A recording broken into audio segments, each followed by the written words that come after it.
Good evening, folks, and welcome to our City Council meeting. We do have a few agendas that we're going to be following this evening. We have two agendas. We had a third, but we just finished that one. That was a special meeting of council dealing with water and wastewater. We are now going to be dealing with our second special meeting of council this evening, which will be dealing with an application for zoning bylaw amendment. This is a Department of Planning and Development Services application, report number 2013-42, and the subject is a public hearing report for a zoning bylaw amendment. I won't go into the file numbers, but it has to do with a property on West Side Road. With that, and I'm sure most of you, if not some of you, are here for that, we have other issues this evening that we're going to be dealing with.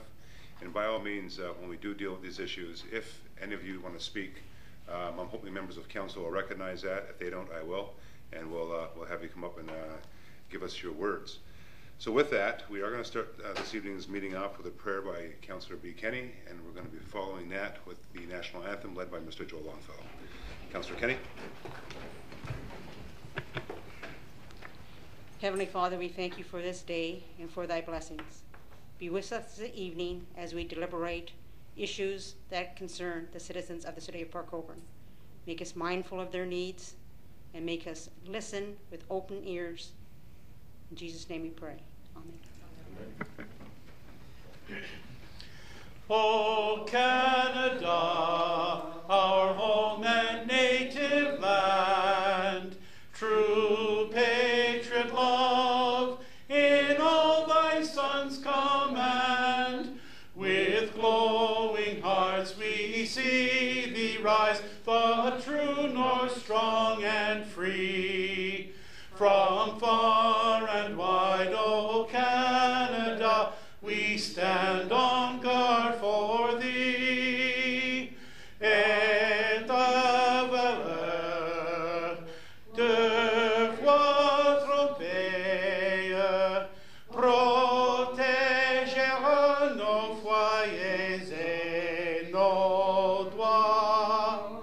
Protégera nos foyers et nos droits. You're really full of surprises, aren't you?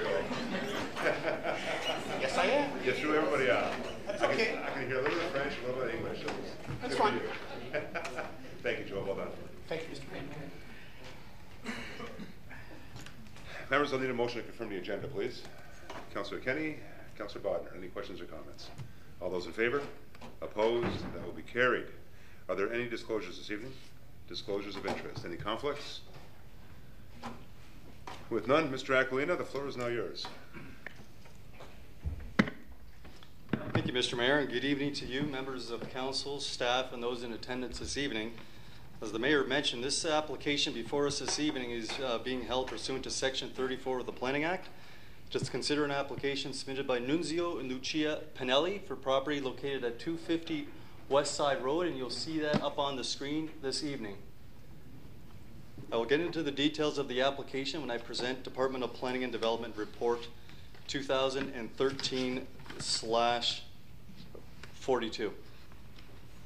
Mr. Mayor, the method of tonight's meeting was given in accordance with Section 34, subsection 12, 13, and 14 of the Planning Act, and under Ontario Regulation 545/06.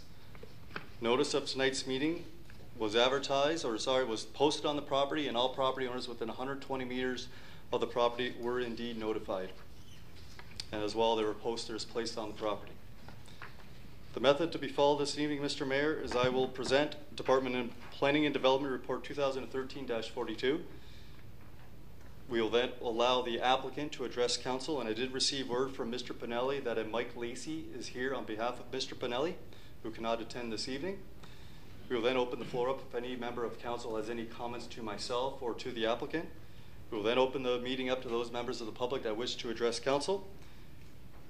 I will then give an announcement respecting written notice of the proposed zoning bylaw amendment, and I will give an indication of the future meetings to be considered with regards to this application.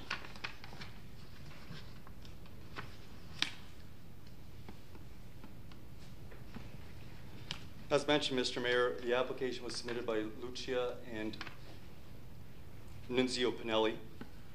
You will see on the overhead here what the application proposes to do, this block of land here proposes a 6-unit street townhouse dwelling, being 2 stories high. To the south, you will find a single-family home. To the east, you will find 1, 2, 3 single-family homes. Further to the east, you will find 1, 2, 3, 4, 5 semi-detached dwellings, and further to the east, 1 single-family dwelling. This property that is hatched in here is proposed to an R4 fourth density residential zoning category. The land here for the street townhouses appropriately to a residential townhouse zone. And finally, this parcel of land here would be zoned first density residential. Property is legally described as lots 1 through 9 on Plan 67. As indicated on the unopened road allowance of Franklin Avenue and to the east of Highway 58. The townhouse zone also proposes a reduction to the interior side yard from 4 meters to 3 meters. 4.5 meters to 3 meters, my apologies. The hatched area as well is being proposed, and it's not subject to an application this evening, but the applicant is indicating that the hatched area here, as you see in phase 2, would be done through a plan of condominium application.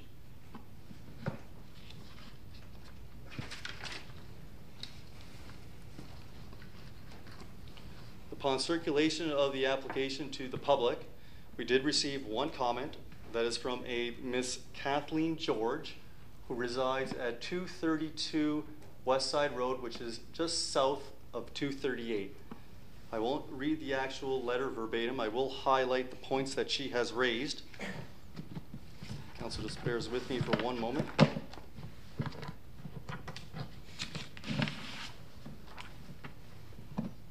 Overall, Ms. George is opposed to the application, and she requests council deny it. She has concerns about the zoning being granted due to the fact that the real estate advertisement indicated 2 4-story, 22-unit apartment dwellings. She indicates if the MTO requires the intersection of Franklin and West Side Road to have a traffic light, it may be difficult for the property owners to access dwellings that front onto West Side Road. The proposed development is out of keeping with the existing character of the neighborhood, which is predominantly single or 2-story single-family homes. She said townhouse dwellings will alter the appearance of the neighborhood, subjecting neighbors to traffic, noise, and less privacy.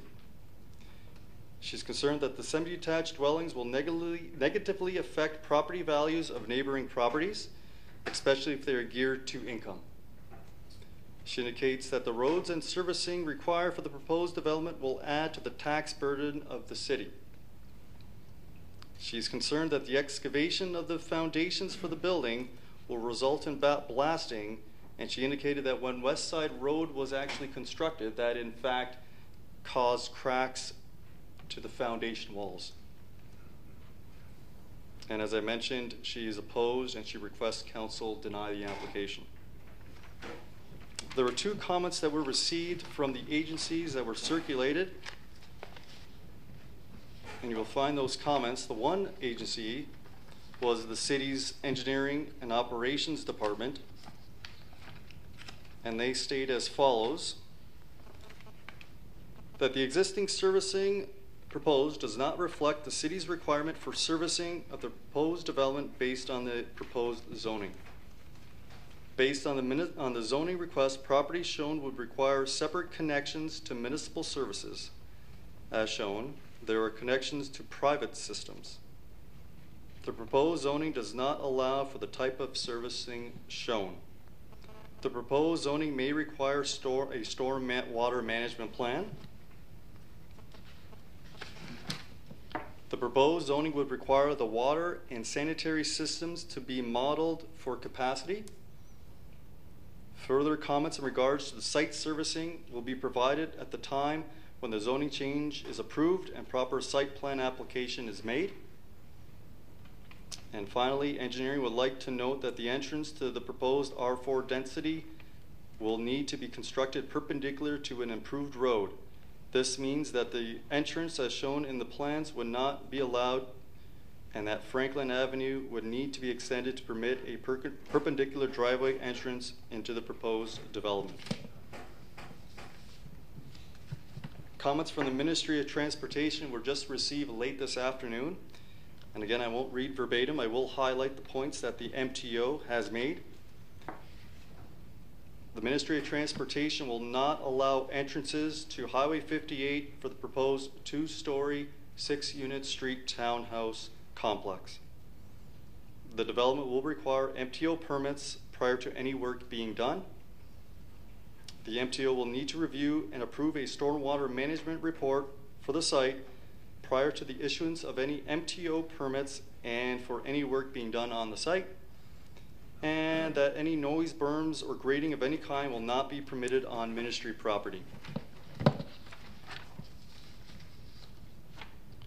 The policies that affect this application, members of council, is that the region's policy plan designates this area urban area. I will then lump in the city's official plan and the newly adopted plan, the 2012 plan. Both designate the lands as urban residential. All forms of residential development are supported. All three documents actually speak to the fact of intensifying the property to ensure conformity with the province's growth plan. It speaks to intensification. They like to see that done because of the existing services that are nearby to take advantage of the vacant tracts of land within the city's built boundary. The present zoning of the property is R1, first density residential.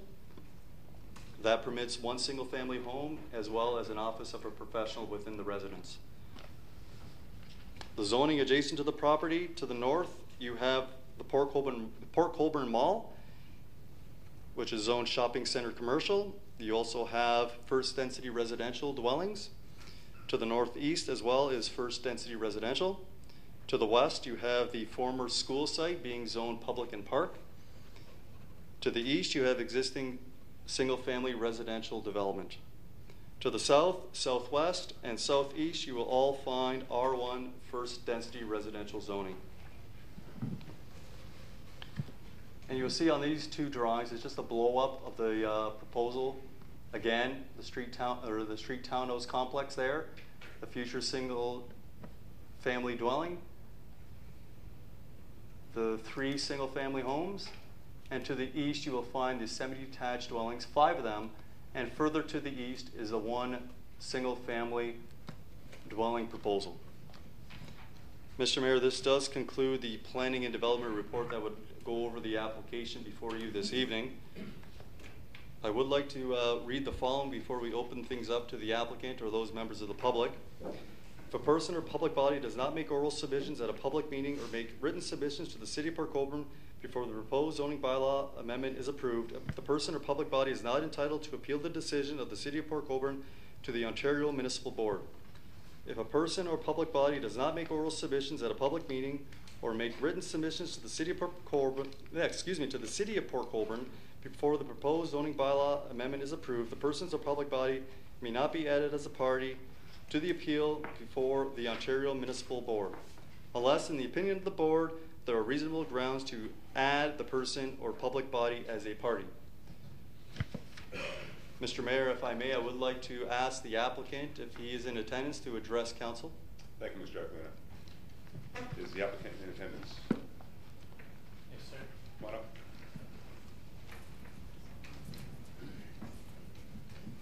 Good evening. My name's Mike Lacey. Mike Lacey, you want to come up here, Mike? And the floor is yours.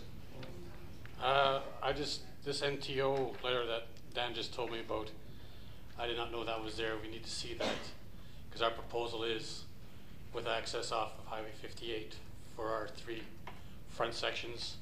We were under the understanding that that was not an issue or a problem.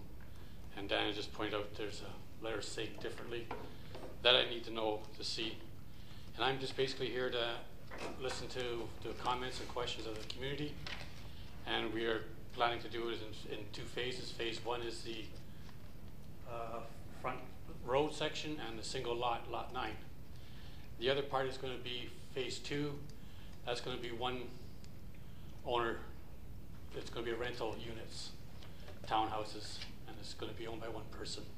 We're not going to be selling them as individual lots.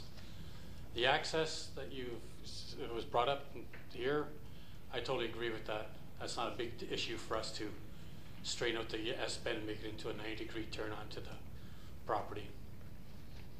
Other than that, that's all I have to say right now, and just to hear the comments, and I request that all questions now will be given to us in form of writing in a letter and emailed to Joe Pinelli. So you want his email address right now, or? Well, I'm sure we have it. Okay, just so he can keep a track of everything as well. Great, thank you. Members of council, are there any questions or comments? More questions, please, to the applicant? If none, thank you. Mr. Aquilino. Thank you, Mr. Mayor. Any questions to myself? Members of council, any questions? Councilor Steele. Thank you, Your Worship, and through you to Dan. I mean, this is seems like the second or third go around to this property. I would have thought that the applicant would have got the message the last time when the majority of councillors that spoke, I won't say, I'm sure you all supported the majority that spoke, talked about Franklin Avenue being opened up in a proper fashion, proper servicing of water, wastewater, and storm sewer. This piecemeal and then shoving everything onto the property under one ownership, I don't buy. I will not support that. It is a single-family neighborhood. It's been developed that way. I mean, the province can make all the planning orders or whatever they want to do up in Toronto. It'd be fine for Toronto. It's not always fine for Port Colborne. I think we know more about Port Colborne down there than they do, and not just this piece of property. But I can't support this. And Dan, can you explain to me? I still don't get how they think they're going to cut across our unopened road to access this. I mean, obviously the MTO said no. So the only proper way to do this, like every other developer in this community that has done, I won't mention any names, we know them off by hand, good work that they do here, is that you blow the road through like it should be, right to West Side Road, you put in all the proper servicing, all the proper road, proper lights at the intersection that the MTO wants. That's how you get the street to work properly, not to bastardize an unopened piece of road. So can you explain to me how they think they're going to cross this unopened portion? Thank you, Councilor. Mr. Aquilino. Thank you. Through you, Mr. Mayor. I can't speak for the applicant, but what you can see on the air photo is where Franklin Avenue ends. And so what the applicant is proposing, and keep an eye on that right there, what the applicant is proposing to do is to then have a separate driveway, access drive from where that actually ends. And you could see it would then travel northwest into the proposed plan of condominium, which would actually have an internal road, which would be privately owned. So what you see before you this evening is not to have Franklin Avenue extended to the west up to Highway 58 West Side Road. Great, thank you. Councilor. Thank you, Your Worship. And through you to Dan again. So how is servicing done? Is it a game going across the unopened portion of the road and then it's all self-serviced inside that development? Mr. Aquilino. Through, again, I can't speak for the applicant, but what I believe is you could see here you have the light blue, which would indicate where the water line or the sanitary would end. You have water and you have blue for the water, I believe, and the red is for the sanitary.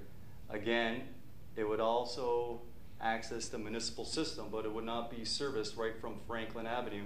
And I believe that was one of the comments that the city's Department of Engineering and Operations have indicated. They have some concerns. But it would be a private system, not maintained or owned by the municipality. It would be done through a plan of condominium. Councilor. Fine for now, thank you. Any further comments or questions? Councilor Elliott. Thank you, Mayor. Through to Dan. Can you explain what the difference, if it's registered as plan of condominium, has in regards to the internal roadway that would run, be it private road on a registered plan of condominium against, I guess, being a public road? Can you comment on that? Through Mr. Mayor, any road developed on a plan of condominium is privately owned. It's privately proposed and it's privately maintained. The city has no authority to do any maintenance. It's all privately owned. So if the applicant wants to actually have any sort of access drive through the actual property, It's done through that plan of condominium. There'd be a condo corporation, and it'd be registered as a plan of condominium under the Planning Act. The servicing still needs to satisfy, engineering standards. However, it's all privately done and privately owned. Councillor? So I can imagine that's why part of the site is tentatively scheduled to be zoned plan of condominium, and the 6 townhouse units that front on West Side Road are not in the plan of condominium because they assumed that access was going to be granted off of West Side Road. Therefore, they didn't need the private road to access those 6 units. But apparently now they do because of the MTO. Mr. Aquilino? So you just heard that is the comments from the MTO. They will not grant access off of 58 for the proposed street townhouse dwelling. The other property that's furthest to the east, that is not being proposed through the plan of condominium. One thing that council's got to be cognizant of, there is actually no zoning for plan of condominium. The zoning of the property is to permit the uses of the residential development, the proposed uses. So if that plan of condominium is going to be approved, it needs a planning process and ultimately a decision of council to grant it or not. Thank you, Mr. Aquilino. Councillor Kenny? Thank you, Mr. Mayor, through you to Mr. Aquilina. When I'm reading the engineering comments, it also says that this private entrance or road that's going to be, I guess, constructed by the applicant, it says that that means the entrance as shown in the plans would not be allowed because Franklin Avenue would need to be extended to permit a perpendicular driveway entrance. Is that correct? Mr. Aquilino? Through Mr. Mayor to Councillor Kenny, that is the correct comment, and speaking on the department, what I believe what they're referring to is what you see here.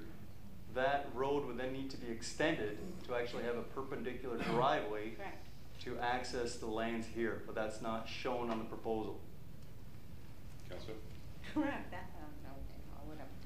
We'll hear from the residents too. And also one more question.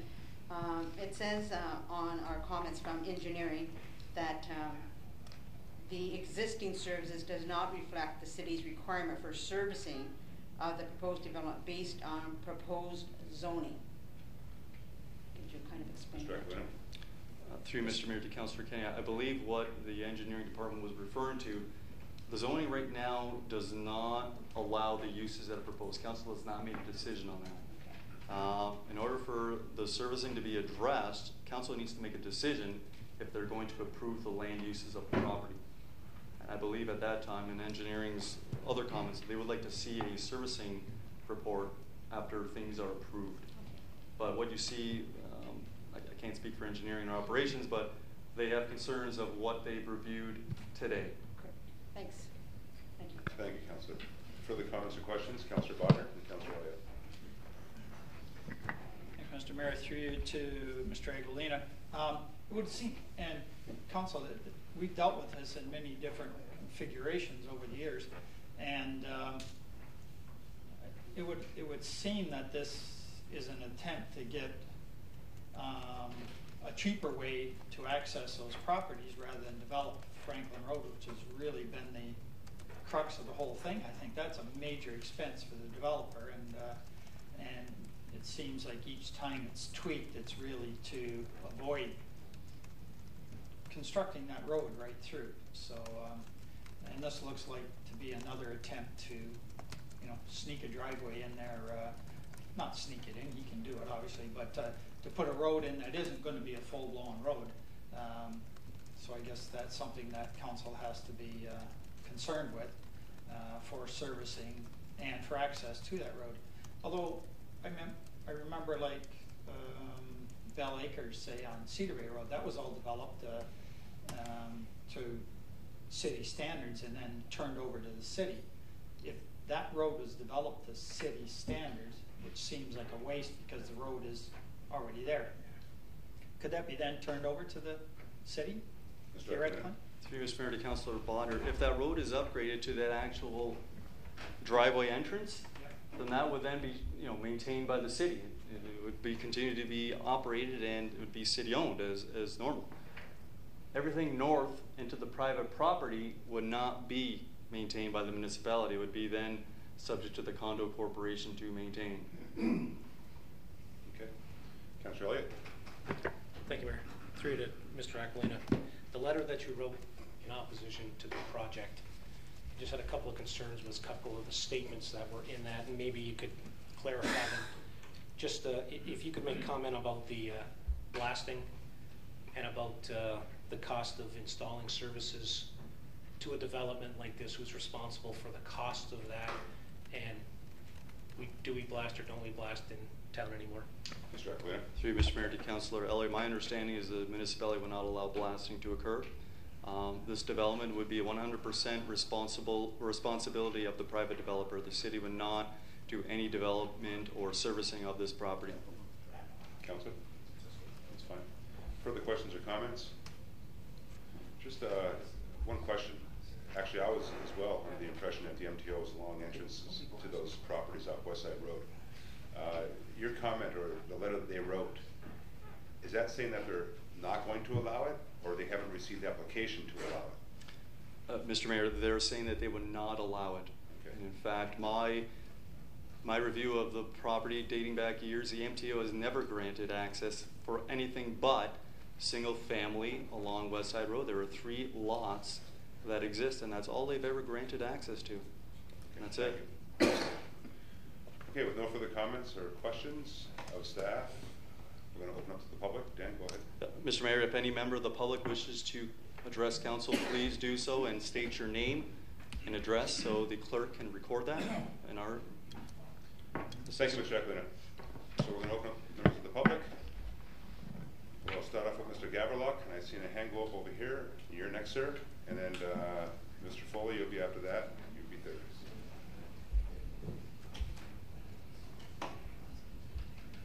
Gary, welcome. I have my presentation in hard copy for everyone, if you'd like to pass it along, please. The name is Gary Gowerluck. I live at 21 Woodside Drive. That's lots 26 and 27. Mr. Mayor Badaway, councilors, city staff, neighbors, Mr. Pinelli's representative. Yeah, we're just waiting.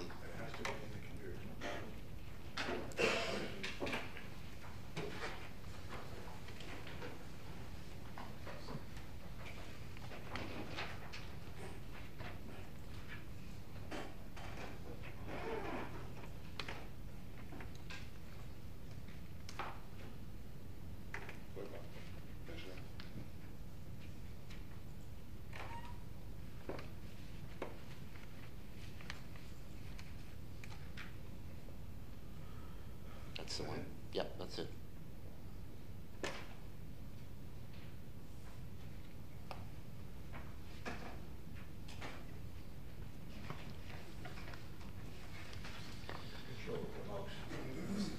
Right click, okay. The wheel, okay. Mayor Badaway, councilors, city staff, neighbors, Mr. Pinelli's representative. We're here this evening to voice our concerns related to the application. Oh, one thing. I have, for the record, I have 2 more names and addresses of my neighbors that couldn't show up tonight, and they'd like to be added. After reviewing the application, it is our opinion that the proposed zoning changes and site plan will detrimentally and permanently compromise the residential character of our neighborhood. As most are aware, the subject lands were originally part of the Veterans Land Act subdivision, lot number 30, or lot 30, concession 2, filed with the Township of Humberstone, October 18, 1956. As part of the plan, all lots were zoned R1, first residential, and have remained that way. Sale and development of the properties as part of this parcel started in 1969 with the first home construction at lots 26-27 completed in May 1962. My residence for over 50 years. Our neighborhood mainly consists of ranch-style homes, all meticulously maintained and landscaped. A lot of pride of ownership can be seen. If you're not familiar with our neighborhood, we invite you to take a drive through at your leisure. For the record, we are not against development. It is the type of development that is our concern. Right here, you'll see the original VLA plan that was filed. It's important to note that many of the original landowners have lived here for well over 50 years, and when purchasing their property, they were under the assumption that any potential growth in the surrounding area would remain R1 residential. The newer residents all purchased their property under the same premise. The first area that we want to address is the single-family lot, noted as Phase 1. Phase 1, as per the proposed site plan, shows one R1 first density single-family dwelling at Lot 9, west of Lot 10. Lot 10 is 179 Franklin Avenue. This presents several concerns. The proposal intends to use the existing road surface, part of Franklin Avenue road allowance that terminates at a wooden fence barricade. The existing road surface does not extend or cover the entire length of the frontage of this lot, in this case 50 feet of frontage. The proposal shows no intent to move the wooden barricade. Failure to move the wooden barricade will result in concerns related to exiting the driveway, particularly when reversing out of the proposed driveway. The proposal shows no intent to extend the road surface as per the frontage of 50 feet, as per the drawing reference to the driveway access to the property.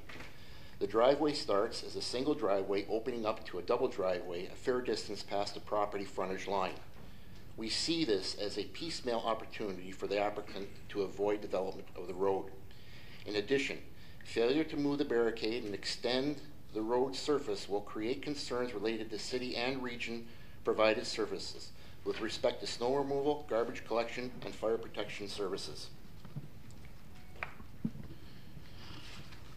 We took some time and basically marked out the opening of the garage or the driveway to show you on the east property line and referencing the west property line.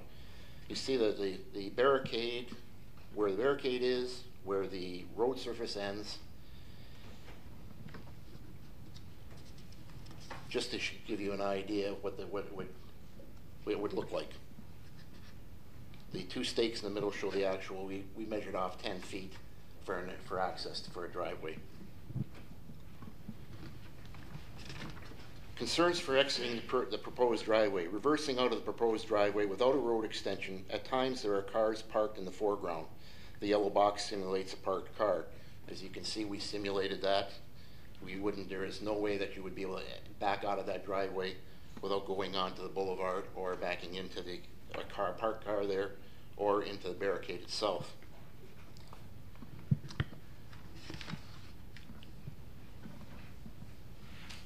The next slide deals with Phase 1 city region provided service concerns. Snow removal. Currently, the city of Port Colborne snowplows travel west along Franklin Avenue. Their forward travel along Franklin Avenue ends when they encounter the barricade at the end of the paved section of the road allowance. Snow accumulates at this location, shown in the next slide after each snowfall event. So some of these questions have already been answered, but how will the city deal with this snow removal concern? How will the applicant deal with the snow removal concern? Most importantly, where will this accumulation be moved to? Niagara Region Services. Garbage and recycling trucks would face the same concerns with respect to waste and recyclable collection. Their weekly travel route is the same as the city plow routes. Now, pictures in the wintertime were taken for other reasons, but we were simulating here and showing you exactly where the accumulation is, where the proposed entrance to the driveway is, and as you can see, there's quite a lump of snow there that accumulates. There's a clearer picture to show you after the road was actually cleaned up and snow removed. So that is a major concern. What to do with that snow, how far does the snow go, because the plows can't get past the barricade or the end of the road surface, because the end of the road surface is not capable of supporting a truck, especially in the early stages of the winter season when the ground's not frozen. Our next concerns is with Phase 2. Here you can see we've outlined the areas, and we've also put in where the barricade is. There's utility poles for referencing it for a better idea for everybody here to know what we're talking about. Phase 2 concerns. Current R1 designation changed to R4, fourth density residential. This is the area that we feel will create the most concern, and if approved, will have a lasting effect with respect to the residential character of our neighborhood. This proposal suggests a 98% change from R1 to R4. This first concern is that the proposal does not incorporate the existing Franklin Avenue road allowance, but rather suggests an alternate route that starts at the end of the current road surface and towards north at Lot 8 onto the applicant's property, runs west along the property to where it terminates at Lot 3. We do not understand why the applicant would consider a plan of this type. It is not, as it appears not to be the most cost-effective way to proceed. The close proximity of the bedrock to the surface, on average 2 to 3 feet, will escalate the development costs specific to providing all underground basic services. Sanitary sewer, water, gas. Drilling and blasting will be required to get the services to the required depth below the defined frost line. Blasting is a major concern. We wonder why the applicant would not take advantage of the fact that the rock structure that lies beneath the entire length of Franklin Avenue is already broken. A storm sewer network with catch basins already in place that runs the entire length of the Franklin Avenue road allowance. The diameter of the culvert beneath the road surface is quite significant. The proposed plan suggests 5 semi-detached 2-story dwellings R4. And again, are these to be for sale units or are they to be considered rental units? 3 2-story single-family dwellings still labeled on his proposal as R4. So why are the 3 single-family dwellings shown as R4? Are they for sale units? Are they to be considered rental units? 1 future 2-story dwelling R4. There's no explanation as to what type of dwelling. The proposal suggests 2-story buildings. Based on the rock structure being in such close proximity to the ground surface, it is our opinion that 2-story dwellings will not work. Given that the exposure to the bedrock is within 2 to 3 feet, a 2-story home would look like a 3-story home, which would upset or not blend with the character of the neighborhood. Buildings should be limited to single-story or backsplit type buildings, brick face with attached garage. Servicing, sanitary sewer. Regarding the servicing of the property, specifically the sanitary sewer, the proposal suggests a 50-inch force main. Does this mean a pumping station would be required to move the effluent to the West Side Road connection? Where would the pumping station be located? Location and look of the station would have to fit the character of the neighborhood. Controls would need to be put in place to protect against potential noise, odors emanating from such a facility. Servicing, runoff and storm sewer.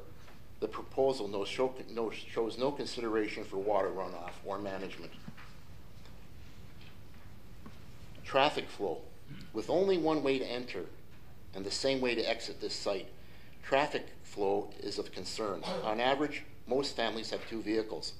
By the provided proposal, there is a potential of having 28 residential vehicles traveling in and out of the site through one in and out location, not to mention visitors and guests of the families, and a potential influx at holiday times.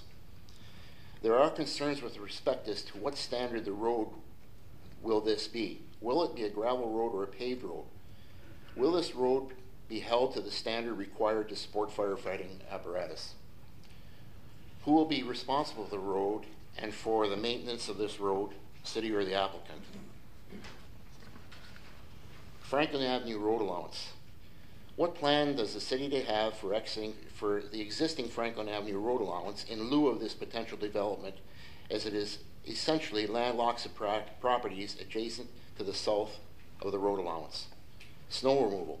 Snow removal consideration must be taken into account as to where the city terminates its plowing and where does the applicant take over. Garbage and recycle management and pickup. Will the region service the development, or will the applicant be required to provide a central station for the residents to drop off their garbage and recyclables? Will a private waste management type contractor be required to manage and to move the waste and recycle it from the site?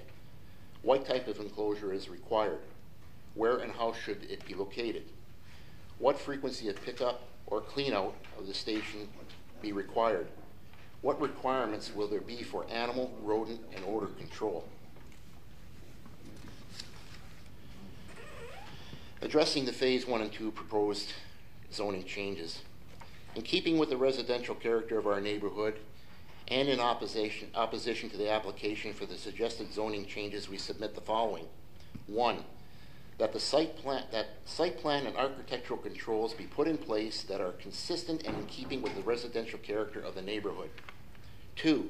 That a form letter or line of credit be attached to complete unfinished work specific to the site plan, to roads, and to unfinished buildings. 3. That no property building permits be issued until finished road access is completed. That the number 4, that the proposal to create a private or service road deviating from the existing plan for Franklin Avenue road allowance be denied. Number 5, Phase 1 specific. Permit to build one R1 first density single family dwelling at Lot 9 denied until proper road improvements are made to ensure full coverage of said lot with all extended service requirements. This would include full development of Franklin road allowance. Number 6, proposal to change R1 designation to R1 to create 5 semi-detached 2-story dwellings. In keeping with the residential character of the neighborhood, we request that this be denied and that the R1 designation be maintained to support single-family, 1-story, or backsplit type dwellings with attached garages. 7, proposal to change R1 designation to R4 to create 3 single-family, 2-story dwellings. An explanation is required to this why the proposal shows R4 for single-family dwellings. Number 8, concerning location Lot 3, request that proposal to change R1 designation to R4 be denied in keeping with the residential character of the neighborhood. 9, concerning proposal for lands adjacent to West Side Road Highway 58 to change R1 designation to RT residential townhouse. We request that it be denied in keeping with the residential character of our neighborhood and adjacent neighborhoods. Thank you. Thank you, Gary. Very well done. Members of council, any questions or comments to the presenter? With no questions or comments, Gary, one thing I wanted to mention, one page is missing in our booklets. Is it? Yeah, no problem. What we did was we saved your presentation onto the fine. desktop, and we'll be fine for the clerk's office. But I just wanted to give you a heads up on it. The one that talked about waste management was missing, so no biggie. Members of council with no questions or comments? It's clear. Okay, thank you, Gary. Well done. Who should I submit this to? Just bring it over here, Gary. I'll give it to the clerk. Thank you. Thank you. Sir, you're up. Not you. No, not you. The guy behind you. You'll have to ask the clerk for that. Okay, thank you. Sir, you're up.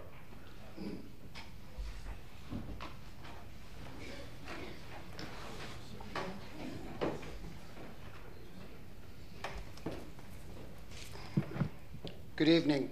My name is Paul Slipback. I reside at 238 West Side Road. I am here tonight to voice my concerns without prejudice to any member of City Council or to Mr. and Mrs. Pinelli or anyone affiliated with this project. Before I begin, I would like to thank Mayor Badaway and members of Council for allowing me to speak here tonight. My concerns, some were spoken about, but I'd like to bring them back up just so once you hear them once, you hear them twice, they're sunk in. 1, I came here tonight thinking we would see pictures, photographs, drawings of what's going to be put up. You go to change from R1 to R4 to R5, you're opening the door to have anything put up. The reason I say that, I don't know if council is aware, I got this from the computer. Lot 789 Franklin, lot 456 Franklin, from Royal LePage. Proposed 4-story, 22-unit apartment building close to shopping malls. Access to Highway 58. 22-unit apartment building, nursing home. Access to Highway 58. That is one of my main concerns. once you open the gate, what are you going to allow to be built? We've seen nothing in pictures. We've seen nothing in photographs. We've seen it on a blueprint. That can change once you go from R1 to allowing R4, R5.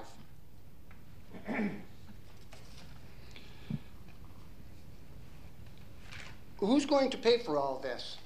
Again, I'm not sure if it's going to be the city with the taxpayers, or is it going to be the person who's going to do the construction? If it is, how soon does this get done?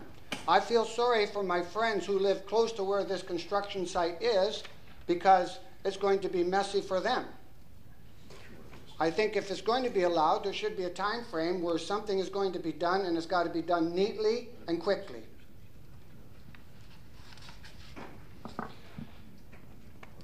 With the addition of the townhouses, the buildings, whatever's going to be put up, again, how is this going to affect the water pressure of those within the vicinity and the sewers within the vicinity? And again, once are these put up, who's going to make the necessary corrections that is going to affect those people who live in the area? Are we going to have our sewers backed up because something isn't done properly? The land is, as I said, is sitting on bedrock. I cannot see these type of dwellings, as Mr. Gaveluk said, 2 to 3 feet on the ground, and you're going to start building up.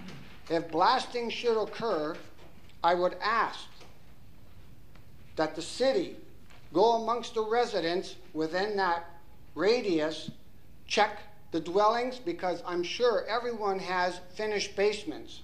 What happens if we get cracks, leaks? Who takes care of that? In how much time, and how properly will they be done? If the road doesn't come out to meet Highway 58, my other concern is pedestrian traffic. I live close to the corner of where Coronation South comes out to meet 58. I'm also on 58, and I see ambulance, police, and fire trucks going down the highway along with speeders. You're going to add a population of maybe children crossing that highway. That scares me. There's no crosswalks there. There's no school crossing guard there. There's no lights that you can press walk that's going to stop oncoming traffic. You increase that population with apartment buildings, you're asking for trouble. I also see people with wheelchairs. It scares me. Because if you're going to add to crossing that road, I'm sure there were some people here when, I'm going to go back a bit, when Camiso's was going to build that strip mall out there. The MTO wanted traffic lights. What's going to happen if you increase the population in that small area? After speaking to a few independent realtors about what's happening, they have assured me, maybe not so much my residents because I'm away from it, residents near what's going to happen, the value of their homes will drop. Again, as I'm without prejudice here. I like to see Port Colborne expand and progress forward. But I also would like to see, no one is going to buy a house. If I was to sell this gentleman a house, he's going to say, what's it look like? You want the house? Here, you buy it. You cannot project and say, it's going to look like this. I'd like to see pictures. But as I stated, you're going to go from an R1 to an R4 to an R5. You're opening the gates for a lot of problems. Once again, I'd like to thank Council for allowing me to voice my concerns, and I wish you all the best of luck with your future endeavors. Thank you.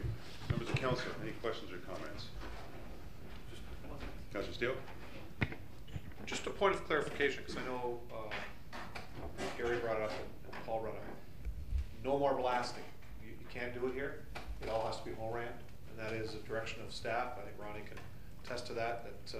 That's what the city does. However, even with home ramming, the developer will have to make sure that the surrounding houses within a certain radius will be inspected. That happens in my neighborhood on Olga Drive with the new subdivision Westwood area.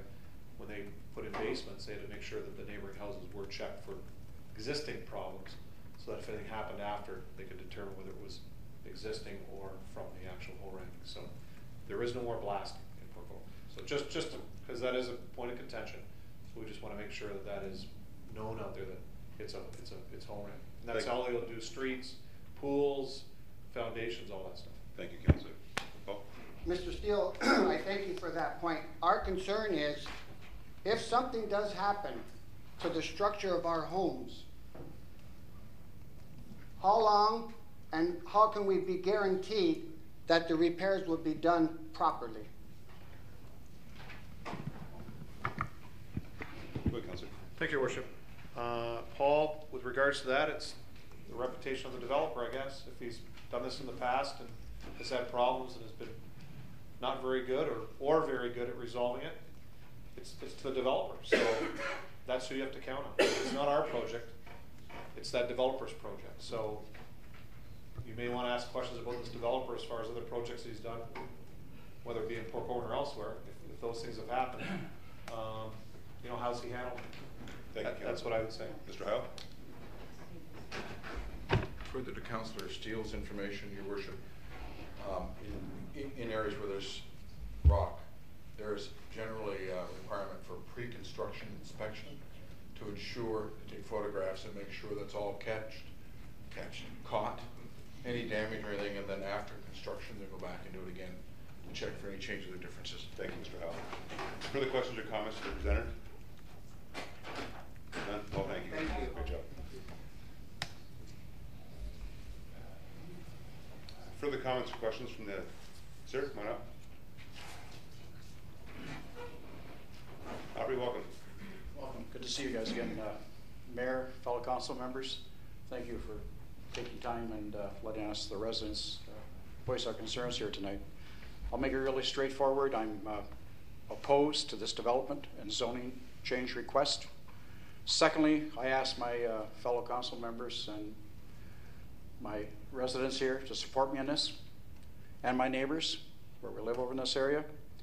Bottom line, I'll support the development of the 3 properties in question, with the zoning staying where it is. If they decide to put 3 separate residential homes on West Side Road and it's approved by the MTO, I can understand that, and they have to go through a certain process. Real simple.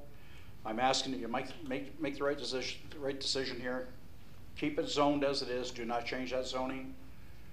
I strongly suggest to the developer, I've known him in the past, you should take a chapter out of a couple other developers we've had in here. We've got Portal Village, which was put together properly, developed properly, and it's the gold star of how we develop the city.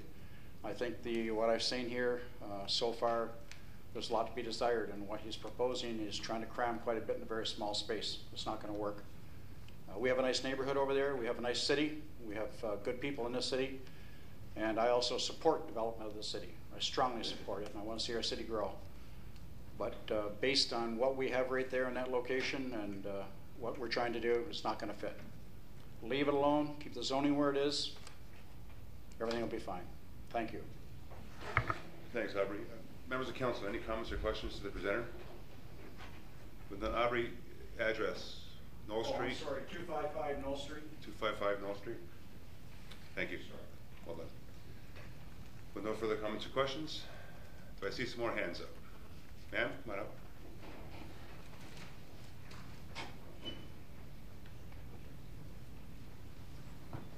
Excuse me, but this is the first time I've ever done this, so Oh, relax. I'm not used to it. Relax. So to address the mayor and the councilors, If I can just have your name? Yeah. my name is Roseanne Gelsomini. I live at 168 Franklin Avenue, and my concern is to keep it as a R1 residential. Now, I agree with everything they had said, plus they never did bring up the subject about living by Oakwood School. That's where I live. I used to, as a child, I grew up at the end of Steele Street, went to Oakwood School, and actually walked on top of the property that I now live to go home. Now, if you have that much people living at the end of that one single roadway, and the traffic It is going to be unbearable for these kids to even walk around there. And another thing too, okay, not just the kids themselves. I have I subcontracted my own house. And so before I did all that, I went and I had looked at properties on West Side Road, and I knew about this is 27 years ago, about the not being able to come into, make a residential driveway from West Side Road into, I don't know if I'm explaining it right. Yeah. Okay. Well, even then, so that's why I was concerned about that, and that did get bring up. Plus, in the meantime, whoever owns the property, the Ministry of Environment have been there twice already for illegal dumping. So this is how he fills his properties, to fill it up and all that. And I'm wondering, if he's done this, what's he going to do with the rest? And we're just talking about the lot itself. We haven't even built houses yet on there. So what's going to happen then if the ministry has already been called? Who knows what else he's done? So I hope you respect my wishes, and I think many of my neighbors to rezone it, keep it zoned at R1. Good, thank you. Okay. Good job. Members of council, questions or comments? You did good. Thank you. Are there any further comments or questions from members of the public? With none, first off, I do want to thank all you folks for coming out today. I know you guys have a lot better things to do tonight than come to a council meeting. I want to thank you for that. And Mike, you as well. Thank you for coming out tonight. I really appreciate your time as well. And hopefully you got some of these comments marked down. So great. Dan, back to you. Thank you, Mr. Mayor. I would like to state the following for the record. There is a sign-in sheet we have at the back room. If any member of the public wishes to be notified, please sign that sign-in sheet. Even though the people have made presentation, you'll be assured to get notice of council's decision. But also those people that did not speak, if you would like to receive that decision as well, please sign the sign-in sheet. Would like to read the following, Mr. Mayor. If you wish to be notified of the approval of the zoning bylaw amendment, you must make a written request to the clerk. Only those persons and public bodies that give the clerk a written request for notice of the passage of the bylaw will be given such notice. Mr. Mayor, what we will do is we will gather all the comments that have been received, both from the agencies and those members of the gallery that did address council, and we will have a recommendation report shortly for council's consideration of the proposed zoning bylaw amendment application. And that'll be brought forward as soon as we possibly can, Mr. Mayor. Thank you, Mr. Aquilina. Thank you. And with no further comments or questions from council or members of the public or staff, we will look at adjourning this meeting. But I do want to emphasize one thing. I want to emphasize the fact that any further comments, you're more than welcome to get them to the clerk. If in fact you want to be notified of the meeting that the bylaw is going to be considered at, notify the clerk. As well, Mike, anything that you want to clarify or any things that may have been brought up this evening by members of the public that you want council to have clarification on, by all means forward that to the clerk, and she'll make sure that she gets that to council. Okay, Mr. Schultz, you had a question? I'm just wondering, not all of us are going to speak, but do we have a place where we can say we're for or against it? Like, is there a sheet that just says opposed, opposed, opposed, or I think our names next to it? I think to cover yourself, just a simple email or a letter to the clerk. That way, when Dan does come forward with the actual report, then she can add that to the report. Okay? Thank you. Mr. Aquilina, anything else? Nothing further, Mr. Mayor. Thank you very much. What's the timelines in this? Mr. Mayor, once we get all the agency comments, once we have an opportunity to address those comments, as well as the neighbors' comments and the residential comments that we receive, we'll bring forward that report to council as soon as possible, probably within the next month, sometime in August, obviously. Thank you, Mr. Aquilina. Thank you. Good job, well done. Members of council, we'll now move to adjourn this portion of tonight's agenda. Mover and seconder, please. Councilor Steele, Councilor Desmarais. Questions or comments? All those in favor? Opposed? That will be carried. Thank you. And once again, to all the residents and Mike, to yourself as well, thank you for coming out this evening. Truly appreciate it.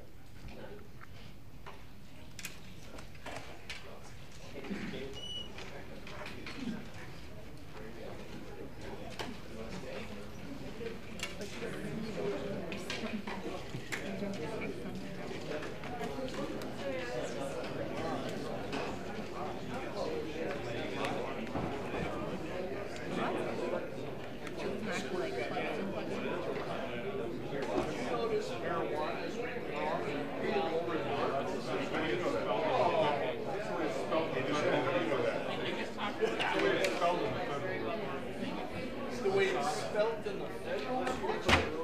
I've always seen it spelled with a J. I know. I'll read the federal document. That's interesting.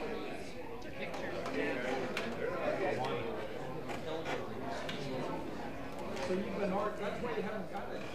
Yeah, that's how I read the law.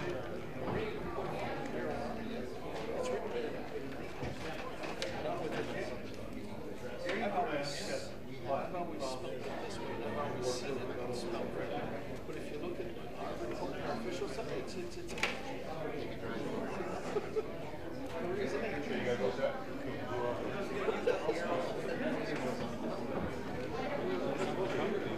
I read a lot.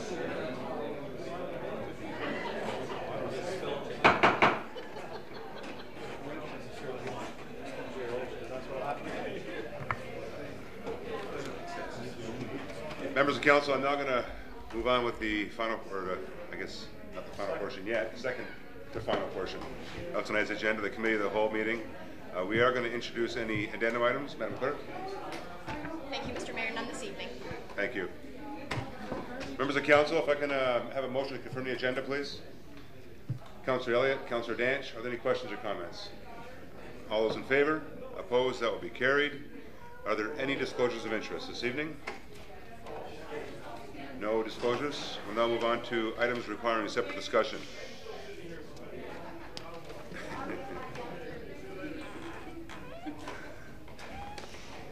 You know, I have to recall when I was a councillor, I think I had a mayor at the time, and when I got out of line, he had a few words for me.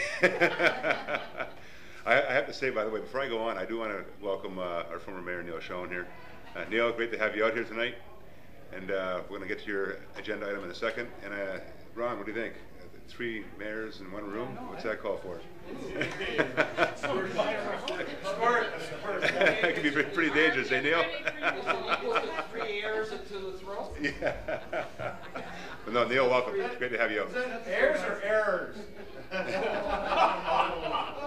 said heirs.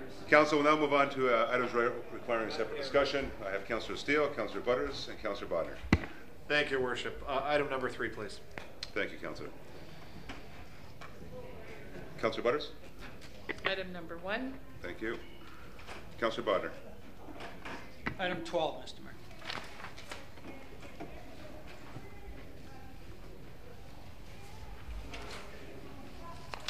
Okay. Let me just make sure we have them all lifted that we required. Madam Clerk, is that the only ones that you require to be lifted?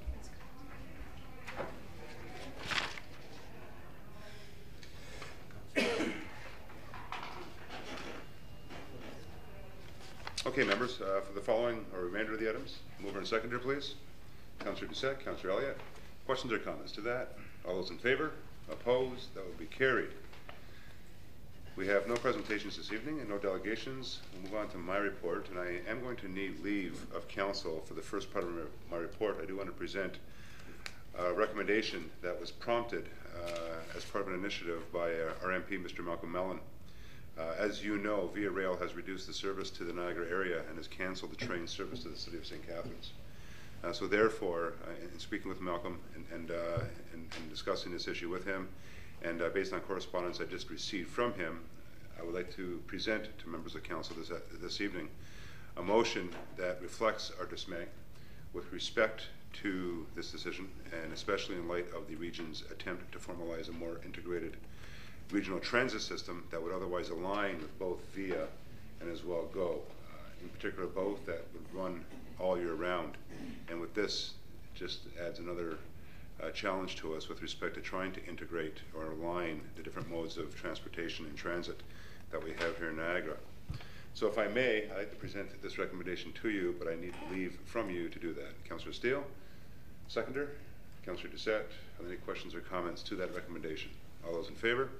Opposed? That would be carried. The recommendation goes as that whereas on June 27, 2012, Via Rail announced that due to significant funding cost or cuts and reductions in passenger rail service were imminent, and whereas a passenger rail network is an integral and essential part of Canada's national transportation infrastructure and is vital to economic prosperity, and whereas many communities in Canada have been trying to increase via service and improve scheduling to meet the economic and development needs of their regions, and whereas Via Rail has reduced the service here in the Niagara area and has canceled the train service to the city of St. Catharines, and whereas Via Rail's mandate is to provide efficient, more environmentally sustainable, and cost-effective passenger transportation.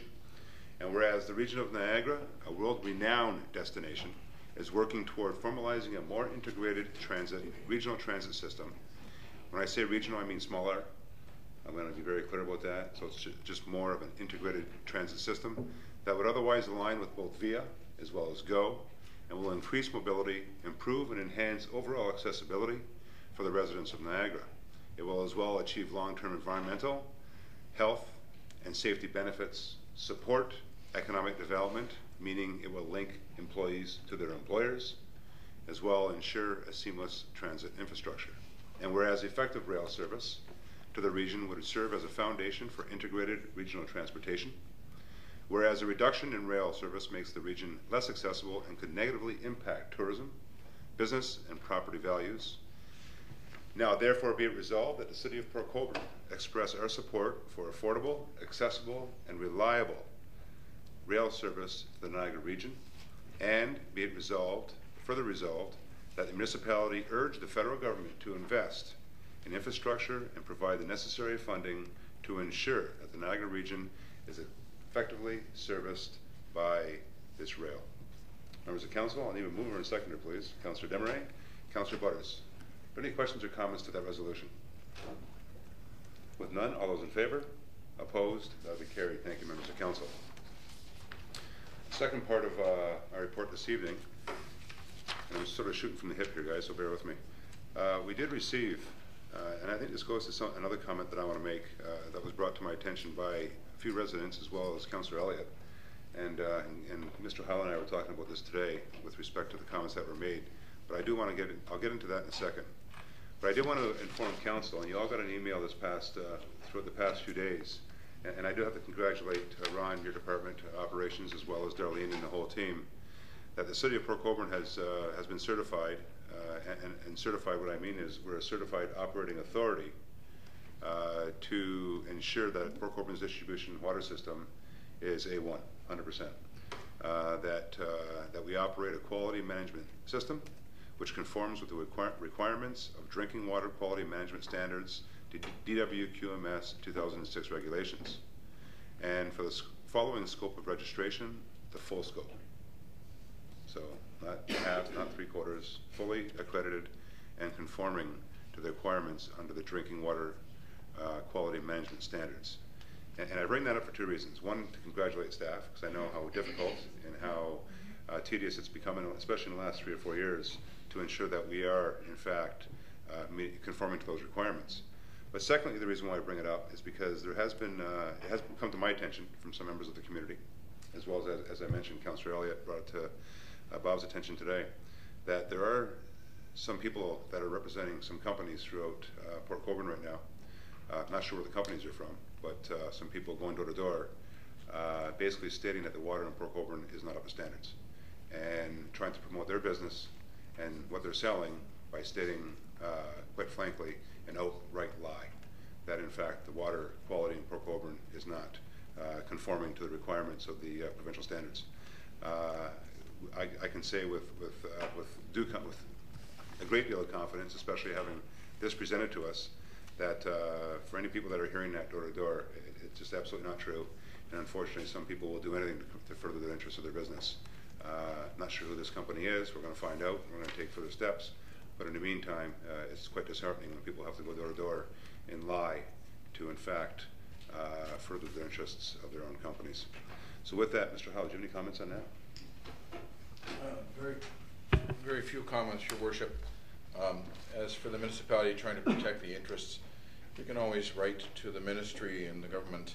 There's also an issue with respect to possible defamation if something's said that is incorrect. The city's water system is safe, and it's pure, and it's certified, and it's constantly maintained. There is a licensing program if council wanted to look at it, but that has a whole pile of bureaucracy that comes with it. So, Your Worship, what we've heard, and again, this third party, is as you stated, and we just need to make sure that the taxpayers out there, any users are getting this kind of representation, which is false and misleading about the water system of the city of Brooklyn. They need to call City Hall and get it clarified in our operations and engineering division, or any member of council. Thank you, Mr. Howe. You were kind of polite, misleading. It's an outright lie. I agree. Lastly, at the last meeting, members of council, I recognized a former CAO of ours who was recognized by the Canadian Association of Municipal Administrators, and that was Cecil Vincent, and I spoke at length about the quality as well as the contribution that Mr. Vincent made to this municipality and many other municipalities and organizations that he's represented throughout the past, I think, 36 years, if I'm not mistaken, close to 40 years. With Cecil, I know he was with Neil when Neil was mayor, and was somewhat like a mentor to all of us because he had so much knowledge and experience, and has given a great deal to this community. However, this evening, it's my pleasure to recognize our current Chief Administrative Officer, who was as well recognized by the Canadian Association of Municipal Administrators. And I'm going to read from a letter that was sent to me by Ron Shaw, who is CAMA's president. And it states that the Canadian Association of Municipal Administrators, CAMA, Long Service Recognition Awards Program recognizes and celebrates the dedication to public service and municipal management of our members, which is a significant priority for our association. These awards are based on the number of years of full-time paid employment in municipal government in a management capacity, basically a chief administrative officer, or reporting directly to a chief administrative officer. They are granted at 10 years and given in 5-year increments. This year in your municipality, we acknowledge the commitment of your chief administrative officer, Mr. Robert Heil, for his 25 years of municipal service in a management capacity. His recognition pin has been presented to him directly, but we ask that you give him your recognition at a future council meeting because of the contributions he's made to your municipality, and I'm sure many others. And I think that's important because a lot of times, when you walk into a Tim Hortons, or when you're walking down the street, you often hear people's opinions about public employees, government employees, and although some comments may be true, most aren't. And I can say, when it comes to Mr. Heil, all aren't. When those comments are made, people have to realize that there's a heck of a lot of work that goes behind a lot of the services that we are fortunate to have here in this country.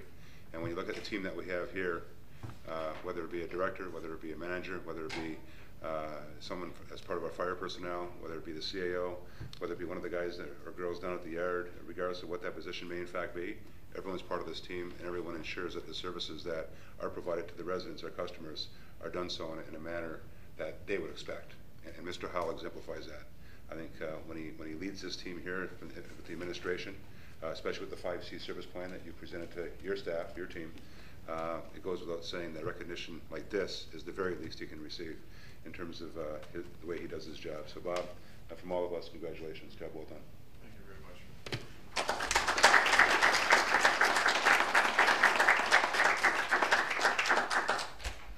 So with that, members, that is it for my report. And Regional Councillor Barrick expresses his apologies. He had to run into another meeting down at Port Cares where they had an important issue to deal with. So he's not here this evening. He had to scoot out. So members of council, if you have any comments or questions or anything for Regional Councillor Barrick, I'll be more than happy to take them this evening. Everything's fine. Councillor Bonner? One thing, Mr. Mayor, I brought up a number of months ago that Miller Road was renamed Miller Street for some reason by the region on new signage that was put up, and it's still Miller Street. I wonder if they could take that off. Thanks. Great. Thanks, Ron. And just for the Ward 4 councillors as well, Ron, when you stood up, you just sort of sparked reminded me about the Pleasant Beach. You guys have been seeing the emails flying back and forth between myself and the region. I'm trying to get that area enclosed. I was down there the other day opening up a restaurant. by the way, a great restaurant down at the end of Pleasant Beach Road, guys. Get down there. It's fantastic. It actually feels like you're in the Caribbean when you're sitting there on the patio. It's just awesome. But right next door, of course, you have all those recycle containers.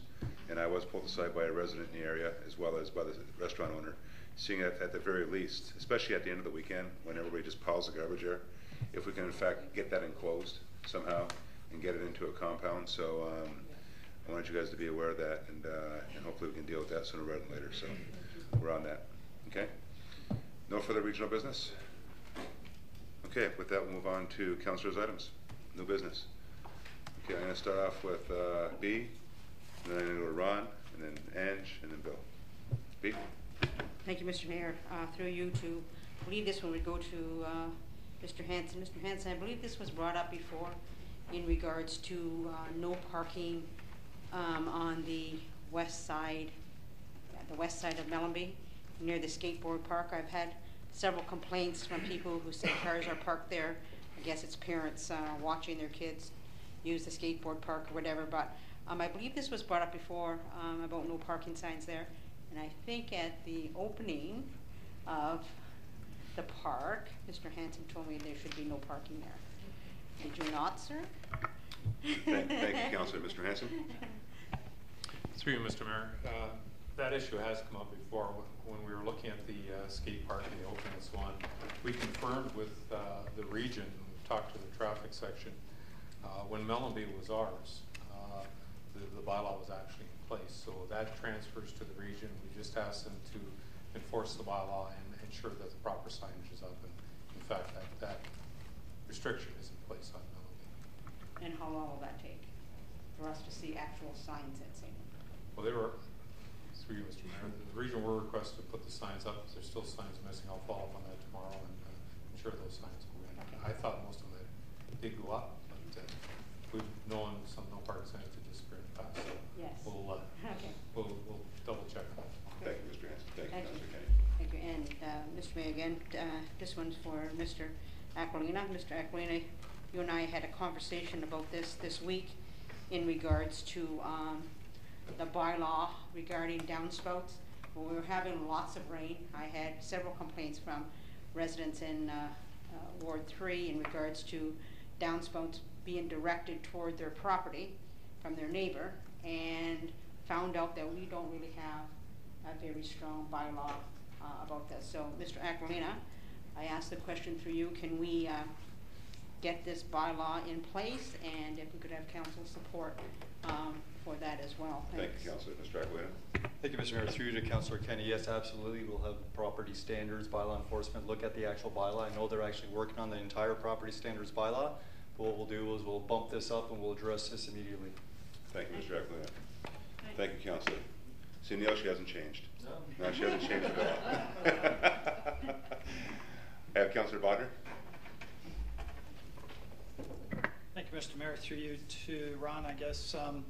Ron, I got a call from people in Bell Acres who were concerned about the roadside grass cutting, and from at least one of the residents said that it had not been done this year yet. So I wondered if you could check into that. Certain areas of that look pretty ragged, the ditch area and the area along the side of the road. Mr. Hanson. Mr. Mayor. Yes, we'll follow up on that tomorrow with the roads department. Thank you.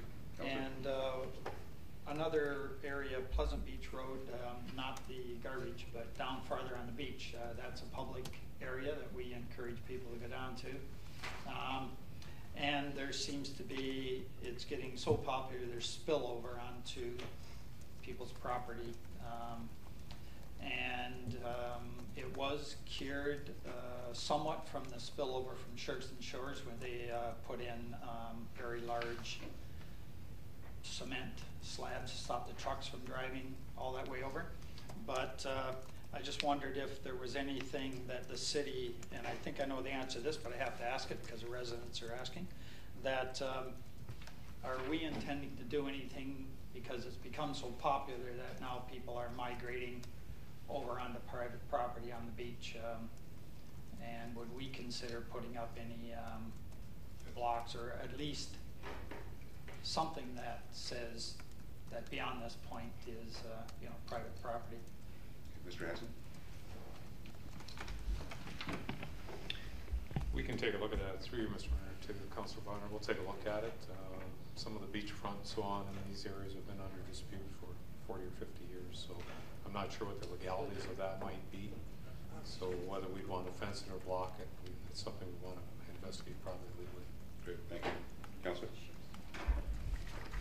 I know that the residents have come to City Hall and they've established that it is because they had to call the police and the police had the same question. It's gotten very confrontational down there. I know a 60-year-old woman was poked in the chest and told that she should go someplace else other than that on her own property. There's been people building campfires down there. So they did come to City Hall, establish that they actually do have a water lot there too, right beside our road allowance. So they have that on record so that when the police are called that police can enforce that. But I just wondered that, you know, people coming down there would not know. It doesn't look like there's any difference between where you can go and where you can't go. And ours is only 66 foot wide, so I just asked that we take a look and see whether there's anything that we'd consider doing. Thank you, Councilor, and I appreciate you bringing that up. We're a neighbor in that area as well, obviously, and we should be a good neighbor. And I think whatever we have to do, whatever we can do by putting blocks up or fencing of some sort, and at the very least some signage would be appropriate. So you can take a look at that, Ron. Great, thank you. Thank you, Councilor. Councilor Doucette. Thank you very much, Mr. Mayor. Through you to Mr. Hanson. The flower areas that are along Highway 3 look much better. They've come a long way. Now, is the contractor finished? And I have a very specific reason why I'm asking that. Mr. Hanson. Through you, Mr. Mayor. No, the contractor's not finished. He's scheduled to come back in this week to do some additional cutting, removal of some dead material, and some weeding and so on. There are, as I stated at the last meeting, when asked by Councilor Danch, there is a list of deficiencies that have not yet been corrected. There's some dead trees in there, some additional soil required in most of the boxes. So there's a deficiency list we're working on with the general contractor. Okay. Thank you, Mr. Hanson. The only reason I'm asking that is that everything looks really nice, except, you know, where Joey's used to be, there's a flower area right next to the building that's there. That was the only thing left that was full of weeds. And what was there was not growing, it didn't look well, it didn't look, so I was just wondering if the contractor had finished, because that's the one area that seemed to really pop out. The minute you turn into that parking lot, all you see are weeds, nothing else. Thank you, Councilor. Just maybe keep an eye on that one. Thank you, Mo. Thank you, Mr. Hanson. Councilor Demeray. Thank you, Mr. Mayor. I just have two announcements actually to make. First, I'd like to invite people to come to Ward 2 for a little dose of culture on Wednesday. We're having Opera in the Garden, which is a soprano, Jennifer Carter, will be coming to perform some music. She will be performing from 12:15 till 1 p.m. People are invited to bring a lunch, lawn chair, blanket. It's at With My Own Two Hands Community Garden on Davis Street between Rodney and Nickel. And it'll be an interesting event. It's the first of, and hopefully there will be many more. Great. That's one. Two, if you notice, councillors, you could all hold up your water pistols. Yeah, mine's at home, so. Okay. You brought this one and you forgot it. Yeah, Barb has water in here, so I'll warn everybody right now. She filled it up. I'm locked and loaded, baby. And that's to let everyone know that we're going to be having a water pistol bash in H.H. Knoll Park on Friday, August 2nd. That's the first night of Canal Days at 6 p.m. The Helping Green Elves group is putting this on, and it's going to be a Guinness World Book of Records challenge attempt for the world's largest water pistol bash. The only thing you're asked to do is bring a non-perishable food item for Port Cares, a water pistol, and of course a towel. That's everything. Thank you. Great, thank you, Councillor. Councillor Steele. Thank you, Worship. Through you to Harry. just finished my first week of holidays for the summer and spent a very great and relaxing time at Nickel Beach. Unfortunately, Friday we had this big storm that went through. I was in the middle of the HIP concert in Buffalo and got absolutely soaked. And we all know that for us that have grown up on the lake, that once a storm comes in, all kinds of things wash up on the shore. We get seaweed and whatever else. It is a lake. It's not your swimming pool at home, people. Lakes get seaweed. Don't complain to staff because there's seaweed in the water. It's Mother Nature. Blame her. However, I think if we are going to keep promoting this beach, that beach needed to be raked after the storm. And I know we have a beach rake, and I know our regular staff operate it, that our students don't because of the complexity of it. But I think we've got to be on top of it. The beach was packed last week prior to the storm. I believe last Saturday, or a week ago Saturday, was over 180 cars. Sunday was over 150 cars, lots of boats, lots of people, lots of out-of-towners, believe me. Just this past weekend, on Saturday, again, it was busy. Sunday was really, really busy because it was nice weather. But if we can get on top a little quicker, just walking them down, you get your dead fish, you get your broken glass, and things that wash up, sticks and the algae that's left behind from the wave rushing up. I mean, Sunday, yesterday was a gorgeous day down there. But that's the only complaint I have, is that to me it should be a little bit cleaner if we're going to invite these people in. That, you know, early in the morning we've got to get on top of this. I don't know how it's done through our regular staff because normally they don't work weekends. If we have to bring them in on call. But if we're going to present this beach, as I said, the weekend before where the heat wave started, perfect, because it had been so calm for so many weeks. But once you get a storm, I think that we need to be on top of it. Because this beach now, based on what Shirks and Shores is doing with their beach and what they are allowing and not allowing, we are getting a lot busier. I mean, a lot more people, a lot more cars, a lot more boats coming in from Buffalo, which is a good thing. It used to be the passport and the gasoline prices were hurting us. 6 tied right across from Buffalo Small Boat Harbor. These weren't small boats either, even though they called it Small Boat Harbor. These were 30 to 40 footers all tied together using our facilities. So I was talking to a few of the guys, they love it. They love Nickel Beach. It's beautiful sand. It's easy to get in and out of. They can zip uptown and go for dinner or anything they want. They can use our marina, which a lot of them do. So if we could, if that's one thing I have a complaint about at the beach, is getting on top of it after a storm. I mean, obviously we have our normal beach raking, but if we can get right on top of it after that, keep it clean. We do have times pre-opening and then post-closing that it's still light out that we should be able to rake that beach. Thank you, Worship. Members of the council, any further comments or questions on that? No. Just separate. Yeah, go ahead. Thank you, Mayor. Through you to Mr. Hanson, thanks it's Pick on Ron night. I had one, yeah, gets all the questions. I had one resident ask me if we could take a look at the corner of Elgin and Elm, north side of Elgin Street. The bush that's there, there's a hedge and some bushes and stuff like that. Sight lines are such that you need to pull out considerably onto Elm Street before you can make the corner. Secondly, another resident, and this is going to talk to the corner of Elgin and Steele. I know we've all had problems with, do we put a light in? What should we do with it? Realign it, turn it into two-way street. This gentleman proposed, and I thought it might be a good idea to maybe take a look at it. Crosswalks in Toronto are point and walk where the pedestrian has the right of way. I don't know if it's ever been proposed. Signage, paint a massive crosswalk. The reason was that the residents in the complex are having trouble crossing the street. I don't know whether or not it is something that's doable, but to me I thought it's something that we can do to improve the crossing at the street for the residents, the older residents that are having trouble getting across. I know we'd have to do some signage. We might have to do a light. I know in some of the crosswalks in Toronto, they've got the lighted sign up above that says pedestrian or pedexing, give way to the pedestrians. I don't know if we could take a look at that and see if that's something that we could manage. I'll throw it over to you for comment. Thank you, Councilor. Mr. Hanson. Thank you, Mr. Mayor.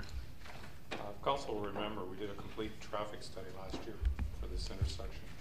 Many of those issues were dealt with. The one-way street issue was dealt with. The warrants for traffic signals were not met.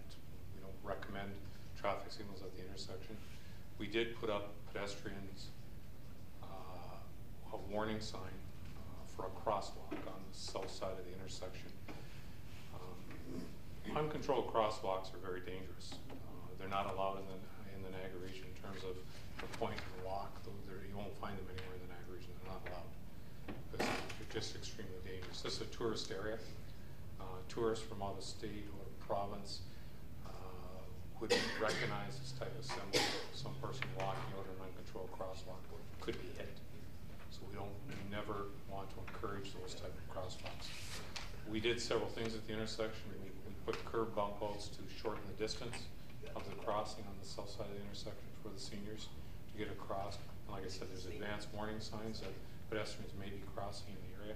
So we've looked at every aspect of this intersection for safety, and that's the recommendations through it. And we can share that study again if any of the members of council would like to see it and see the recommendations in there. We've really dealt with all those issues.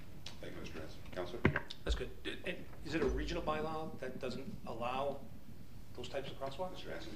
Yeah, Mr. Mayor, no, they're just not used within the region. You won't find pedestrian. They're called pedestrian crossovers, and you won't see them anywhere in the region where it's a point and walk. I know they're used in Toronto in different areas, but they're not used in the Niagara region, and they're not recommended. Okay. Thank you, Mr. Thanks. Ransom. The last issue, I had a chance to have a meeting with the director of planning, and we actually went through a bylaw that I had to find out about for some business. And actually the language in the bylaw was there was a couple of words that may not be in use, shall I say, anymore. I think actually the one word was put to rest a little while ago, and yet it still appears in our bylaw. And I was just wondering, how often do we revisit bylaws and the wording? The words that are in that particular bylaw may be quite offensive to some, and I just wondered if we vet out our bylaws to see if they're current with language. And I know it's got to be a tedious process, but this one in particular would be very offensive to some. Thank you, Councilor Elliott. Mr. Howe? You want to go first? Go ahead. Sure, Mr. Mayor. Through you to Councilor Elliott, it is correct. There are some certain words in our bylaw that aren't appropriate, and one of them was a word that got buried. I'll leave it at that. Members of council will remember what that word is. And so what we're going to do is once our official plan is in effect, the next step is to actually revisit and redo the entire bylaw for the city of Port Colborne. So words like that will not be in there. We'll actually have proper terminology be used. Good. Thank you, Mr. Ackley. Mr. Howe?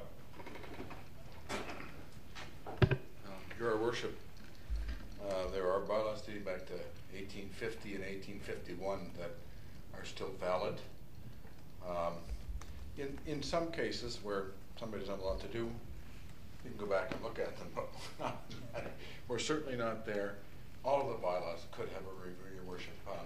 All of the regulatory bylaws, when the new municipal act was created in 2002, municipalities, for a number of bylaws, had to re-adopt them, and they were reviewed at that time. But there are a number of older bylaws that have not been touched, and the wording may be a little archaic, may be not so inclusive, or things like that. And the courts work around that. They recognize that what was meant then, they interpret it broadly now. So most of those bylaws that have not perfect wording still are valid and stand up in court. Thank you, Mr. Howe. Councilor? All that being said, this particular one needs to go because there's a couple of words in it that really need to be changed. So, yeah, if somebody's got an extra couple of minutes, and if anybody comes across a bylaw, I'll even put it out there in the reading of it, and you read it and you think, boy, that's not applicable by today's standards, verbiage and not necessarily the intent of the bylaw, don't hesitate to bring it up. Even for residents that are researching a bylaw for whatever reason, if you see that maybe that there's some wording in it that won't stand up, bring it to our attention, maybe we can change it. Thank you, Councilor Elliott. Members of council, any further business? Councilors' items, members of staff, any updates? We're all good? All right. Excellent. Okay, we're going to move on to the adoption of the minutes. I do have one set of minutes here, members of council. I'll be looking for a mover and a seconder. The minutes of the 17th meeting regular of committee dated July 8th, 2013. Mover and seconder, please. Councillor Bodner, Councillor Doucette.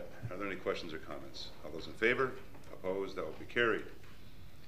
Items requiring a separate discussion. We're going to start off with item 1. Councillor Butters. Thank you, Mr. Mayor. Department of Planning and Development Report number 2013-41, subject legal marijuana grow operations. Recommendation is that this report be received for information purposes only. We have delegations here to speak to this, Mr. Mayor, tonight. Peter Mulboom, Craig Ferguson, Jeff Barron, and Jean Comfort. So perhaps we could hear what they have to say. Thank you.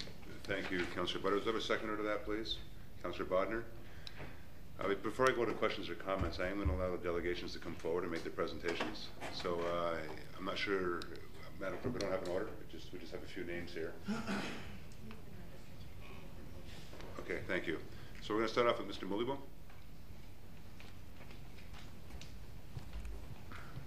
Peter, welcome. Good to have you out. Yeah, my name's Pete Muleboom. I live on 462 Pinecrest Road.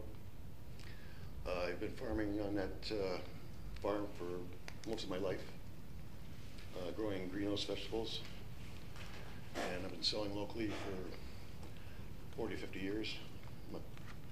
And I recently sold my farm to Mr. Craig Ferguson. And the reason I sold my farm is because the price of tomatoes went so low in the wholesale market that I was on the verge of bankruptcy. And I ran into Craig, and he bought the farm, and he's got licenses and all the proper permits and everything else to grow medical marijuana, because all the rules have been changing, as you probably are aware of it. And anybody got a question? Okay, thanks, Peter. Members of council, any questions or comments? With none, Peter, thank you. Next I have Mr. Craig Ferguson.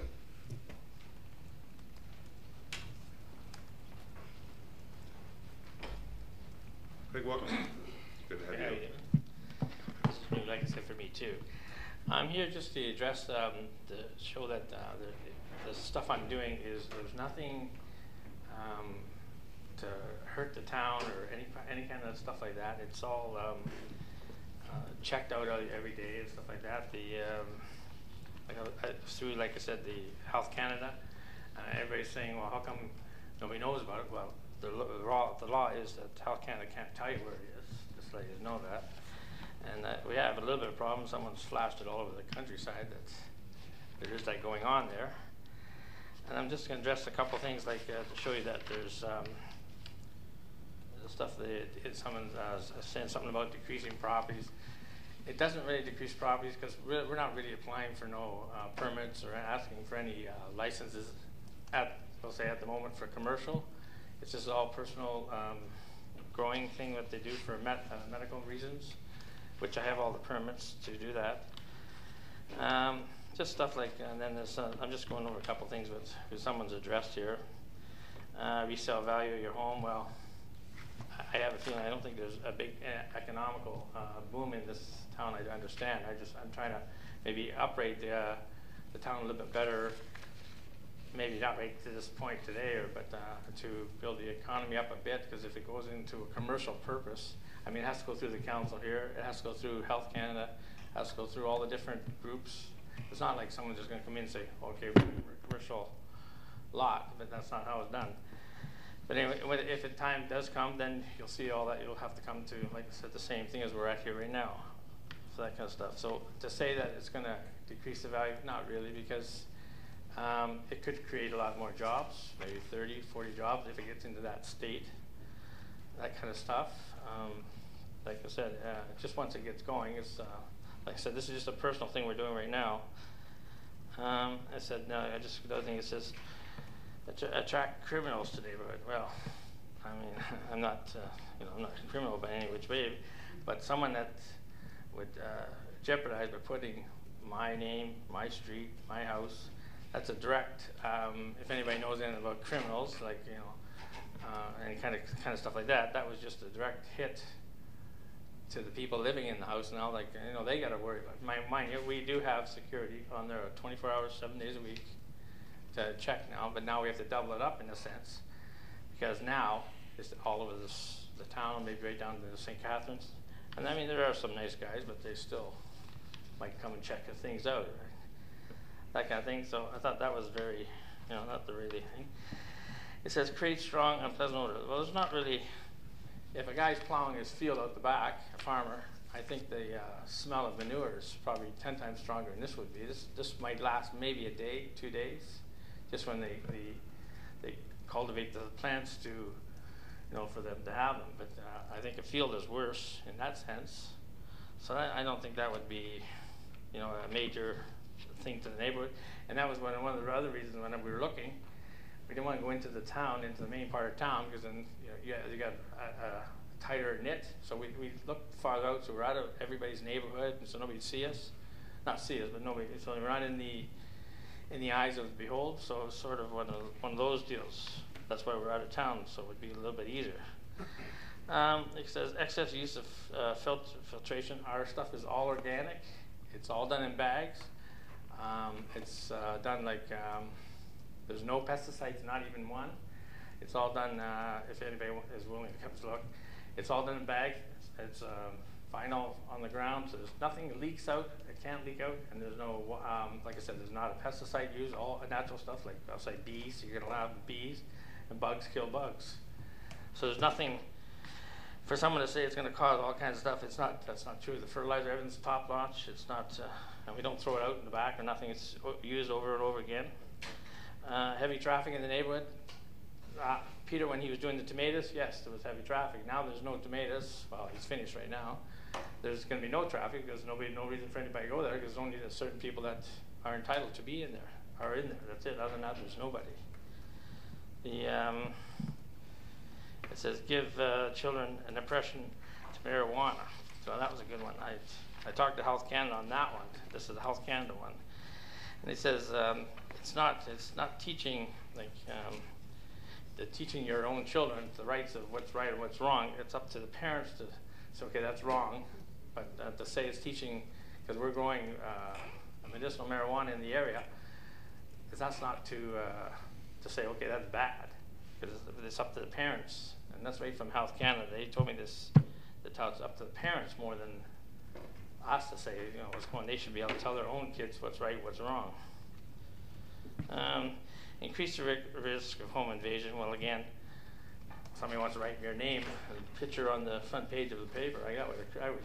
But it's not really going to increase the increase of home invasion. I don't know if anybody knows about home invasions. If somebody's looking for home invasion, they're not looking for that. They're looking for something they can sell in $1. The only reason I can tell you that because my father was one of the top RCMP in Toronto, and I know a little bit of the home invasion, how it starts, and it's strictly, like I said, they're not looking for, oh, there's a grow up, let's go take their stuff. They're looking for something they can sell, like a computer, a phone. That's what home invasions are, and they know there must be money or something in there. It says create a fortress-like eyesore. Well, like I said, what it is a greenhouse right now. It's been a greenhouse. Nothing's changed in the whole property. Nothing. It has a fence up. That was all, and of course the security fence. But that's Health Canada that makes you put that on there. It's not. That's not up to us. Health Canada makes you put the fence up, security cameras, and everything. I mean, to say it creates a fortress. If later date we get a commercial license, which could be in the makings, but again it has to go through council and everything. Then again, it's going to go. Like I have 55 acres back there. I can put it in the back. You wouldn't even know there was another greenhouse at the back. So that's not really going to be an eyesore back there. It'll be secured and all that. Same as what we have now, 24 hours, 7 days a week. So I don't think it's creating an eyesore because a guy puts a fence 20 feet in front of the property. It just covered the front of the greenhouse. That's all. It didn't cover no houses, nothing. Just the greenhouse. So that's another thing. It says we'll add nitrates to the groundwater and lake. Not one thing touches the ground. They're self-watering. They're in bags. I didn't bring up. They're in bags, and then on the ground is covered with vinyl, so there's nothing can leak out. Well, I can't say nothing, or you might end up with a hole, but nothing goes in the ground because then it will go onto the vinyl, and it's scrubbed and washed. if anybody's ever been to something like this, it has to be secured, or not secured, it has to be very clean, and in the environment of that, and that kind of stuff. So like to say that goes in the nitrogen, there's not even a drop. It would be any different than Peter growing tomatoes, because we've actually went off Peter's design of the bags, and nothing touching the ground. It's all organic. There's, like I said, no pesticides, which I said. Endangered animals, amphibians, well, fish. There's nothing going. It's a secluded area. It's closed in. It's locked in. I mean, the animals can't get in. Or the people animals maybe, but it's not. It's not for. The animals can get in and start eating the vegetables, the plants or anything. It's totally enclosed area. So that's to say that, it's sort of silly.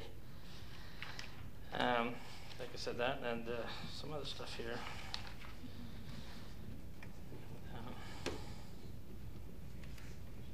And like I said, we're not. Like I said, anytime the fire department, police department, which have already been there. They can come in and inspect it, because the Health Canada had to come in and inspect to make sure everything is A-OK, wiring, like the system, everything has to be done. And we did have them down there, I think it was about 3 weeks ago, maybe about 3 or 4 weeks ago. And out of the system they gave us, like out of professionalism and how clean and how professionally it was done, a 9 out of 10. Most places, he said, on grow-ups are usually between 4 and 6. And most grow-ups right now are in houses, which are cutting out the houses. Probably people have read a little bit. They don't want any more done in the houses and the garages. So this is the new era that's coming out. It'll be done in like greenhouses or excuse me, a bigger building, something of that nature, so that they can control it a little bit more instead of them, going into the basement of a house that's burning down or something. This is it. We have no electrical lights. Like that's the difference of indoor to outdoor. The lights and all that, so that's why they have more fires. So at any time we've requested like the fire department and they can come in and look. Like I said, we're not here to. I'm just trying to to make everybody feel that it's not a dangerous item that's going on down there. It's strictly, like I said, for the fact of people that are injured and smoking and stuff for the pain. I have arthritis. I do the odd one, but that's it kills the arthritis. Instead of spending, like the government's spending billions of dollars right now on pharmaceutical drugs, which are a lot more expensive. I don't know if anybody knows that, but they're very, very expensive, and the government's paying for lots of them. And then they feed you with all the drugs, and then they got to give you more drugs to get off the drugs. So this is why the government's stepping in to increase this idea to help everybody get on to know what's going on. Like I said, today I'm not here just to, I'm not requesting any permits, or I'm not doing any expansions or nothing. We're just going on a regular thing like that at the moment. And I felt that I'm just here to defend that we're not really doing anything wrong, and that's, if anybody wants to come and see it any time, just you can make an appointment. We'd like to show you there's nothing, it's all environmental free. And anybody else with any questions like that? Great, thanks, Craig. Councillor Bodner, and I have Councillor Demeray. Thank you, Mr. Mayor. Had the good fortune to deal with Pete for as long as he's been growing tomatoes, and his dad before him. Pete, we must be getting a little old. You're talking 40 or 50 years, but anyways, still wish you were growing tomatoes. So, Craig, I guess you can realize that this is new to people, and that's what we're here for tonight, to get a little information. So I take it that you're basically doing right now what you would be allowed to do in a home environment? Is that? Yes. Right. So the possibility of in March, I think it is, new licensing comes out? Yeah, well, that's the start of the new licensing, which will be, by next June, there'll be no more allowed in basements, houses, factories. It'll have to be in a large environment to be safety.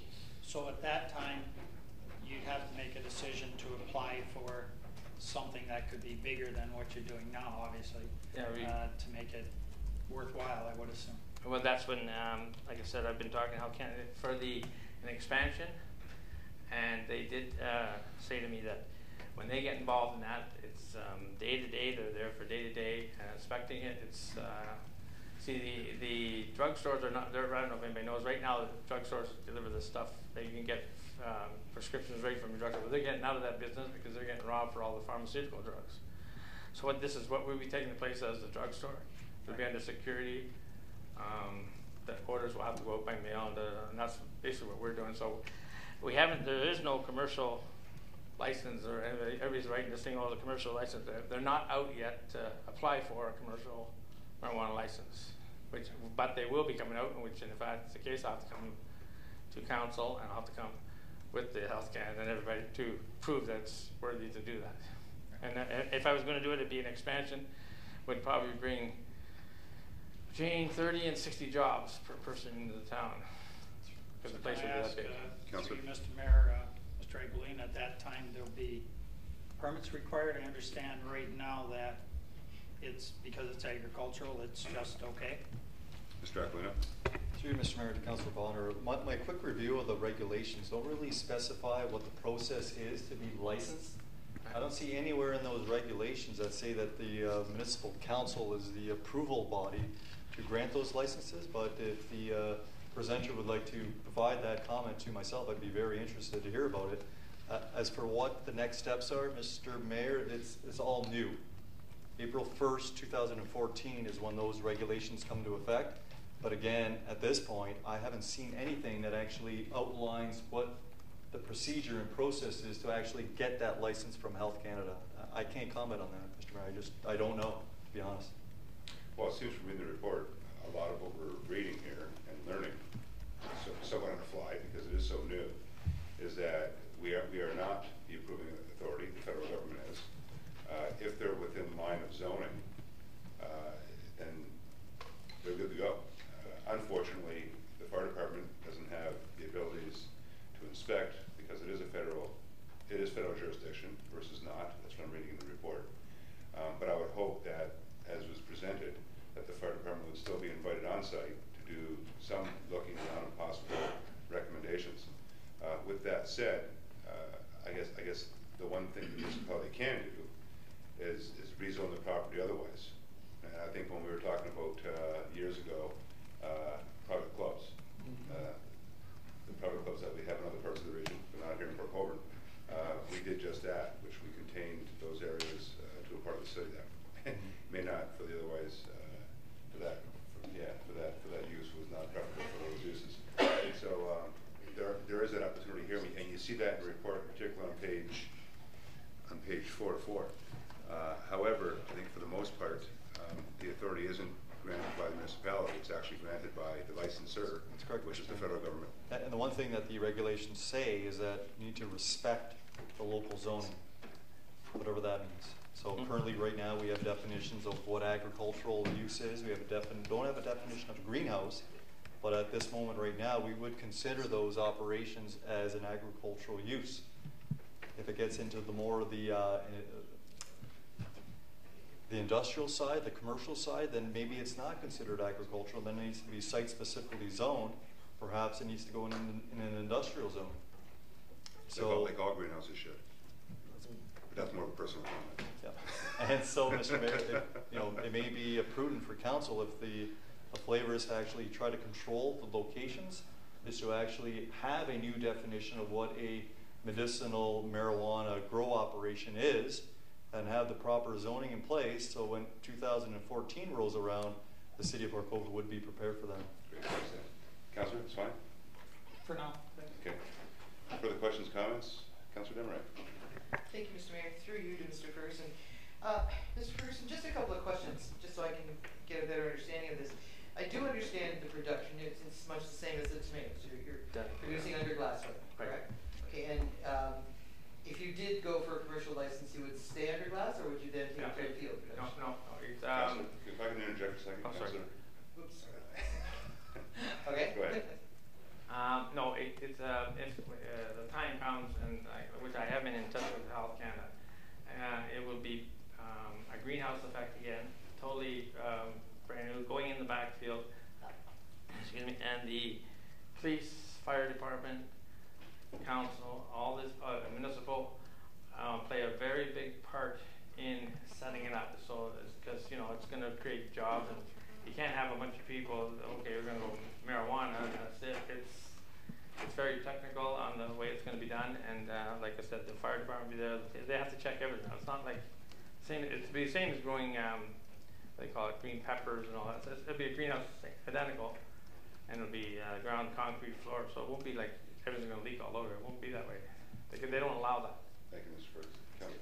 Thank you. Just one more question about the distribution. Now, there's going to be two forms of distribution, obviously, what there is now and what there would be in a commercial sense. Could you just explain to me how you do it now and how you would do it in a commercial sense? In the commercial sense, first it's a call center, and then they do a mail. It's done by, again, I already know, but it's done by, it'll all be done by mail, and prescriptions will be sent in, and then the prescription is made up, and then it'll be like UPS, and then we'll deliver. There's a certain, in UPS, and then there's a certain bonded people that can only do it, and they will distribute it around the neighborhood, which would be like here now, what it is right now is just the people that, which a couple of people are here that have the reason for smoking because of their injuries or off pharmaceutical drugs and doing this, which a gentleman will be up in a minute and tell you that. Good, thank you. Councilor? Okay, thank you. Just so I can clarify, so I understand what the distribution would be at the time that there was a commercial operation, but right now, how is it distributed now? People just come with a prescription? No. That's what I'm wondering. Oh, sorry. Okay. No, the people that are in there doing it right now are the people that own those plants. They're allowed that many. Their permit or their license is for that plants for personal and only use for themselves. That's what all these permits are for themselves. Good, thank you. Councilor? Thank you very much. Not for sale. Members of council, further comments or questions to the presenter? With none? Thank you.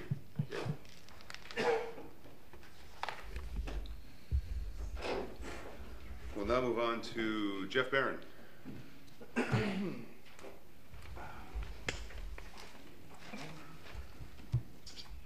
Jeff, welcome.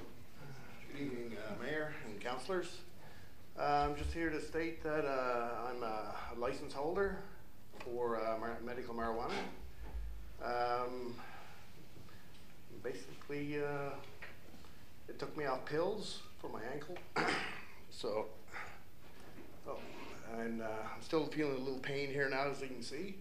So medical marijuana has taken me off of prescription medicine and is saving my liver, my kidneys, stuff like that. So just a little nervous. No problem. Relax. But other than that, that's about all I have to say. Great, thanks, Jeff. Great job. Before you go anywhere, Jeff, members of council, any questions or comments? With none, thank you. Okay. Well done.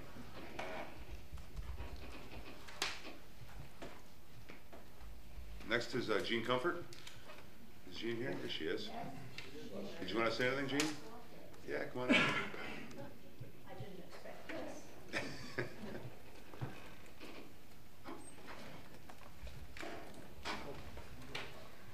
Jean is always welcome. Are you behaving? Yes. Are you behaving? Oh, I'd have to. Not that I want to, but I have to. Now, I live across the road from the greenhouses, and they have put up a beautiful fence for me to see when I look out my front windows. And I am not the least bit concerned about them being there at all. I'm completely safe, very safe. And I've lived there 57 years. No, 54 years. And I'm not the least bit paranoid about living across there from that at all. And well, that's all I've got to say. I'm perfectly happy with everything. I've got great neighbors, wonderful neighbors, and they take very good care of me. And well, I'm happy that they're there. And this is something that's going to going to create some work for people. And I can't smell anything. I've got a big enough nose that I should be able to, but I can't smell a thing. And the wind is from that direction. And but I don't smell anything. So it's perfectly okay with me. Great, thanks, Jean. Members of council, any questions or comments to the presenter? With none? Thanks, Jean. Great work. That's all I have on my sheet here. But does anybody else have any comments? With none? Okay, Councillor Butters. I want to thank staff for this report. Councillor Botter and I had requested this. I think it's really important to try to be on top of the situation and the facts as they unfold. I think this is a really shifting landscape, and as we go along, we have Dan Aquilina and his staff, and the fire chief is here. I mean, I think that we're well prepared to deal with the things as they come up, and I have no doubt that, you know, Health Canada and their wisdom, or whether it's their wisdom or not, they'll be tweaking things as they go along. I think that, you know, the one thing that we can depend on is that nothing stays the same for very long. So I think as we kind of go from this point to next spring, when the different kind of licenses will be available, we'll probably have these folks back in here.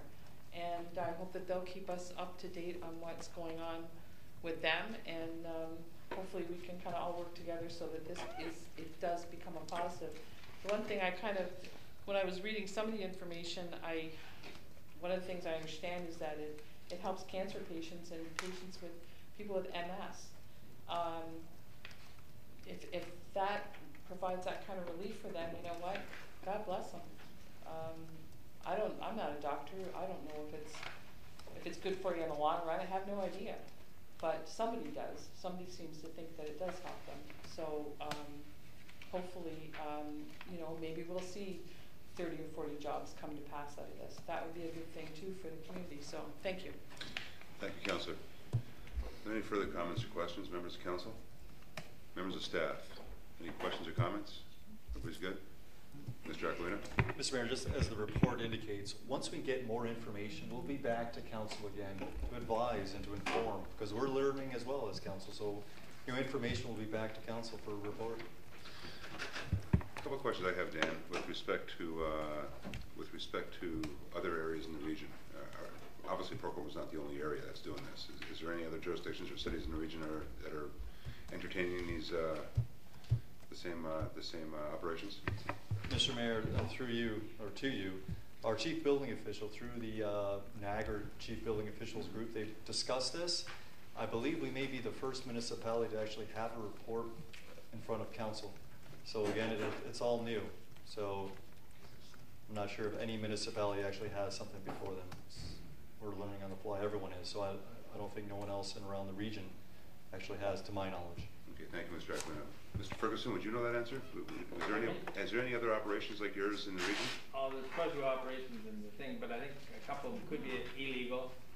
But as far as going up in front of the council, I will say no, because we weren't really expecting to be put in this position at this time. Okay. Good. Until we were waiting to see the commercial end, then it was a whole new game. Right. Okay, thank you. Okay, with that, members of council, it has been moved and seconded. No further comments, questions, updates. We're all good. All those in favor? Opposed? That will be carried. Thank you, members. And thank you, folks, for coming out this evening. And I think we had a reporter come in from the Falls, too. I feel special. Members, we'll now move on to item 3. Councillor Steele. Thank you, Your Worship. I'll move Department of Planning and Development Report number 2013-38, Subject Development Charge Bylaw 535410809. One, that Council not grant the extension and not make any changes to the Development Charges Bylaw. 2, that Neil Schoen be so advised, and also Neil Schoen is a registered delegate with this regard. Thank you, Councillor. Do we have a seconder to that, please? Councillor Elliott. Questions or comments? Councillor Steele. Your Worship, if Neil could come forward and let him speak first, and I'm sure we have some questions. That's great. Thank you, Councillor. Mr. Schoen. Thank you. Come on up. Welcome, Neil. Thank you. Only time I stood here was giving awards to people. Just watch your head there. It's a good spot to be, yeah, okay, it's behind. I'm coming to speak, it's apropos that you were talking about reviewing bylaws that have issues and hoping the public, and there was a great line here, that the public may even have an opportunity to look at bylaws. Well, I had that opportunity, and looking at your development charges bylaw, and that's why we're here today. I'm here today representing Mr. John Hill, who owns a lot at 517 Cedar Bay Road. And that lot had an old dilapidated cottage / house that was there for at least 80 years. We've got photographs going way back.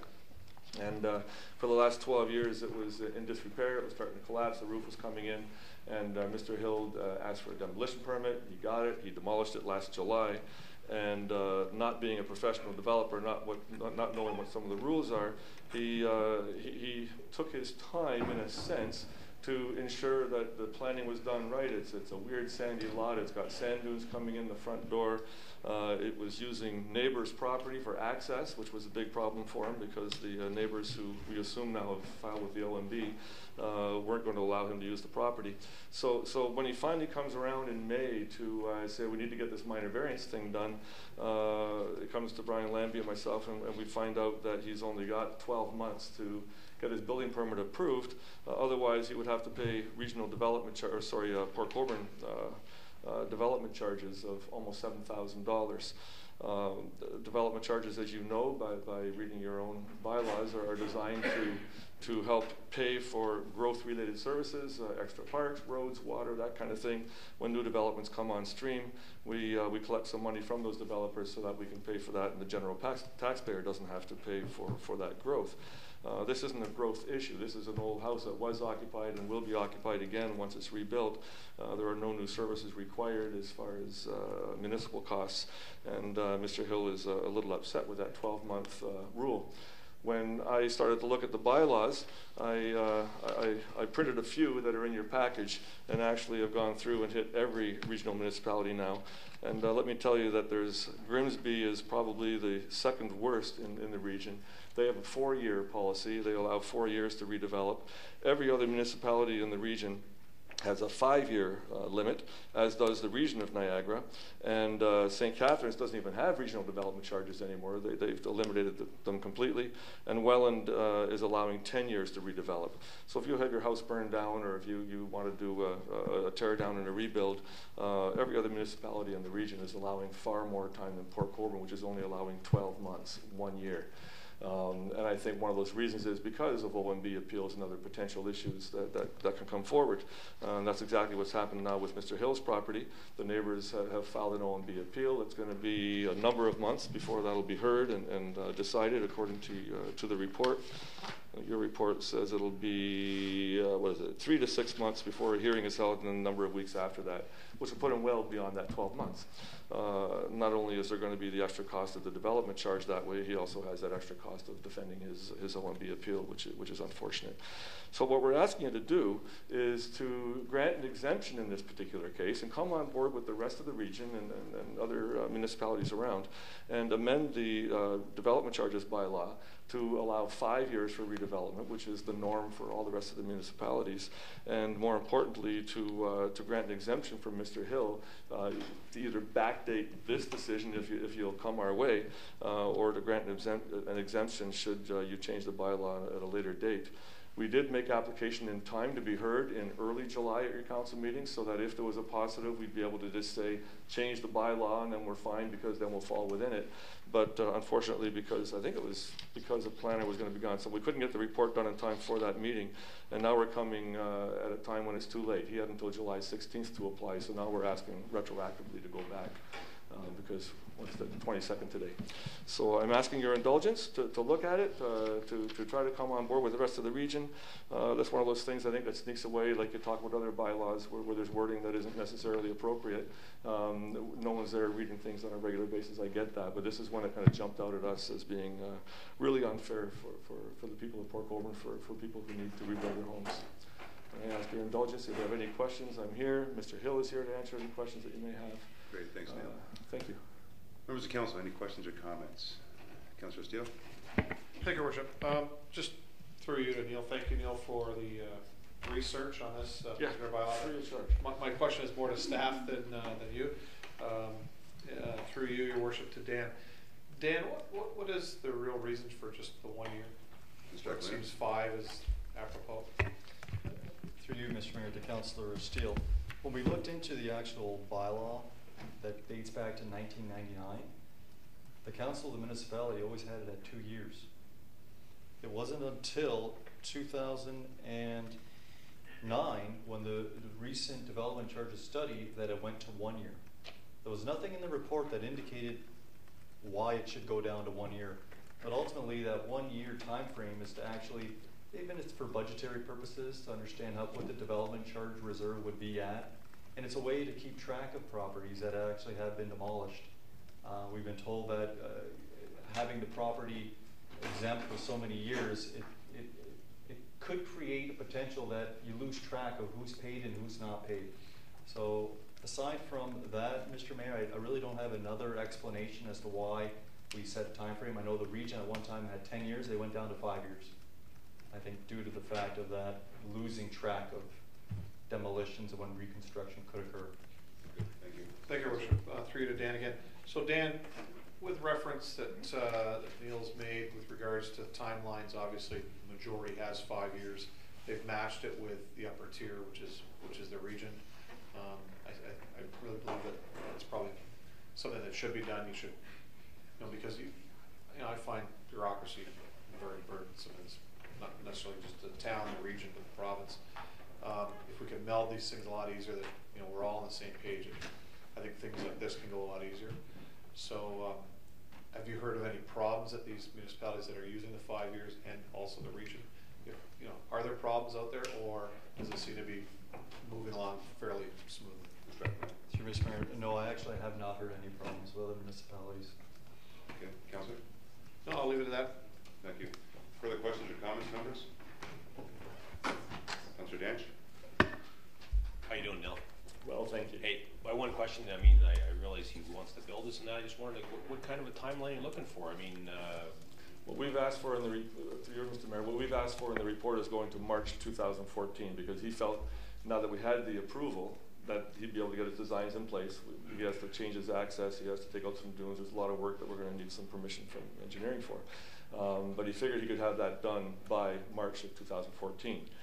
That's when we made the application. Since then, the OMB has come, the OMB appeal. So I'd like to see it, if at least the 2 years, which will give us then till July of next year. We think it can be done by then, but the preference, of course, just from housekeeping, go to the 5 years and then we can get it done. He intends to build, he intends to do it quickly, but we've got to make sure the OMB thing's out of the way and then design a proper house for that location. Councillor Butters? Thank you, Mr. Mayor. I'm not really comfortable with the 5 year thing myself. I think it's really easy to lose track of something in 5 years' time. So myself, I don't know that I think 5 years is a good plan. I can appreciate that there's been some difficulties with this property. Can I ask through you, Mr. Mayor, how long did your client own this property?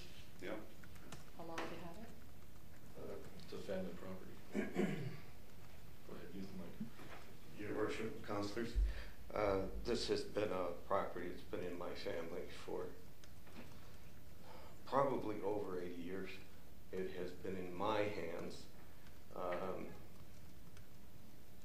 about 10 years. Okay. And just perhaps to give you a little history, the point between Cedar Bay and Silver Bay is named after my great-grandfather. That's how long the family's had a time to Cedar Bay. 4 of the houses built on Vimy Road along Cedar Bay were built either by my great-grandfather or by my grandfather. They are now, of course, all permanent homes, but they were cottages way back then. So there's a long history to this property in my family. And through you, Mr. Mayor, again, so the problems that you encountered, like the dunes, and you mentioned accessing the property through on somebody else's and whatever, Were these things that you weren't aware of over that period of time that you took kind of ownership of the home, or were they something that? There was always a sort of gentleman's agreement between owners that we could have access to the property, but that has changed with a new American owner. Okay. Thank you, Mr. Mayor. Thank you. Thank you, Mr. Hill. Thank you. Further questions or comments? Councillor Kenny? Thank you, Mr. Mayor. Through you to Mr. Eckley. Mr. Eckley, now that this particular property is under appeal with the OMB, can we, I'm not in favor either of extending it to 5 years, I can tell you that right now. 2 would be my max, go back to what we had. I really do think, like Councillor Butters, 5 years is too long. But in this particular case, could we grant an exemption till after the OMB hearing for 1 year and then review this bylaw? I think we need to review that bylaw that we have in place. Since we're reviewing bylaws, Mr. Eckley, more work for you, I know, but maybe it's time that we review that particular bylaw. But in this particular case, I would be acceptable to an extension just 1 year after the OMB has made their decision, and that's about it. Mr. Eckley. Through Mr. Mayor to Councillor Kenny, right now in the development charges bylaw, there's really no grounds that gives council the authority to give exemptions. In the report, if council does want to extend the development charges provision to 2 years, an amendment to the development charges bylaw is required. So if the direction of council is to then look at putting that bylaw back from 1 year to 2, then council needs to then provide direction, and through the Development Charges Act, we could then bring forward an amendment to council for their consideration. I think what Councillor Kenny is getting at, and by all means, correct me if I'm wrong, is in this case, because we're past the date and they're obviously caught within the existing bylaw, is there an opportunity to exempt them from the bylaw as well as amend the actual bylaw to 2 to 5 years? Mr. Mayor, no, there's not. If council wants to actually give the exemption, they need to amend the bylaw. That's what I'm getting at. Yeah, there needs to be a bylaw. If we amend the bylaw, bottom line, if we amend the bylaw, it will capture them. Correct, Mr. Mayor, because that demolition occurred on June 21st, 2012. Right. So that 2 year would then start from that day that the house was demolished. Perfect. So that would give you 2014, in fact. July. That's through you, Mr. Mayor. That's fine with me. That's exactly what I was trying to get at. Okay, thank you, Councillor. I have Councillor Bodner. Thank you, Mr. Mayor. I think I had the very good fortune of knowing your aunt, Ms. Gracie. I had a few beverages in that house before it was demolished over the years. Glasses of milk. Great, absolutely. Anyways, it seems to be a little dilemma, and the OMB is throwing something in there. That kind of changes the mix. Other than that, it would be, I don't think there would be a great argument for extending it, but I could live with something like B has brought forward to, to give a little bit of wiggle room there to be able to, to get something in the ground. Thank you. Thank you, Councillor. Councillor Steele. Thank you, Your Worship. I was going to bring forward a motion earlier, but I thought, may as well hear from other councillors. I agree there should be a timeline, more than a year. Like I said earlier, I think we should be in sync with most other municipalities and the region. It is a bureaucratic nightmare when you've got different rules flowing from different municipalities, and then you've got to try to match that with the region because so many developments tie in with the region. So I would propose that we make it a 5-year limit to be within the realm of the majority of municipalities. Obviously, the staff, through his dealings with other municipal planners, hasn't heard problems with regards to this. Obviously, it isn't a problem. If you just look at Fort Erie, who has gone through a myriad of teardowns and rebuilds, they've had some great development down there, especially in their cottage areas where people have gone in and torn down 1 or 2 cottages, rebuilt one larger one, or gone in and tore down 1 cottage and built a larger one that would fit on a large lot. They've seen great development in the last 10 years. He obviously hasn't heard problems out of there. So I would throw that we would be in sync, and I'll move it for 5 years. Thank you, Councillor. A second to that, please. Councillor Bodner. Questions or comments further to the motion? Go ahead, Councillor Danch. It's too long. Like 5 years is just too long. I got a bunch of yays and nays and nods here, but like 5 years is a long time. Our term on council is 4 years. So, you know, now you're gonna leave something out there that was passed by one council and, you know, no, I think a couple of years would be acceptable, but I think 5 years is far too long. Okay, thank you. Councillor Elliott. Before we go forward, the clerk just gave me notification, my fault, I forgot, that there's already a motion on the floor that's already been passed, so you would have to defeat that motion. Okay. And what I would also, not your motion, the first motion. Yeah, no, I understand. And what I would also suggest council may want to consider doing is also asking for staff to come back to the report so we can investigate some of those opportunities or some of those methods, I guess would be a more appropriate word, and then go from 1 to 2 or 5 years. Dan, I'm sure you can call some municipalities, if not, according to Neil, every municipality in the region of Niagara and find out how they're actually dealing with this. And I think in the meantime, if that report comes back, and I guess a question to you, Neil, is there any sensitivity to time right now? Beyond this meeting, like if staff was to come back? Not if you grant it. I guess either way, if you don't grant this, he's snookered. Bottom line, he's going to have to pay it if it isn't passed. If it is passed, the work probably isn't going to be done anyways till the spring as far as getting the final stuff together. So there's time to do that final change to your. And I think council has. I don't want to speak for council, but I think there is some consistency with what I'm hearing with respect to allowing him to meet the July 2014 timeline. So I'm looks like it now. I'm sensing that. However, I think it's just a matter of do we go to 2 years or do we go to 5 years, and that's what I'm sensing. So if council wishes, we would have to defeat the first motion that was put on the floor, and then what I would suggest, Councillor Steele, since it's your motion, you withdraw it, okay, and we'll go to the first motion, and then we'll actually entertain staff direction. Okay. So with that, I'm going to go back to the speakers list. So you're withdrawing your motion? Yes. Okay, so he's withdrawing. So we're back on the first motion again, members. What is it? The motion is as per your agenda. Okay. So if in fact you wanted to give staff direction, you would defeat that motion, give staff direction, and we'll go from there. Councillor Elliott, you have the floor. Sometimes I get a little slow on things like this, so walk me through this.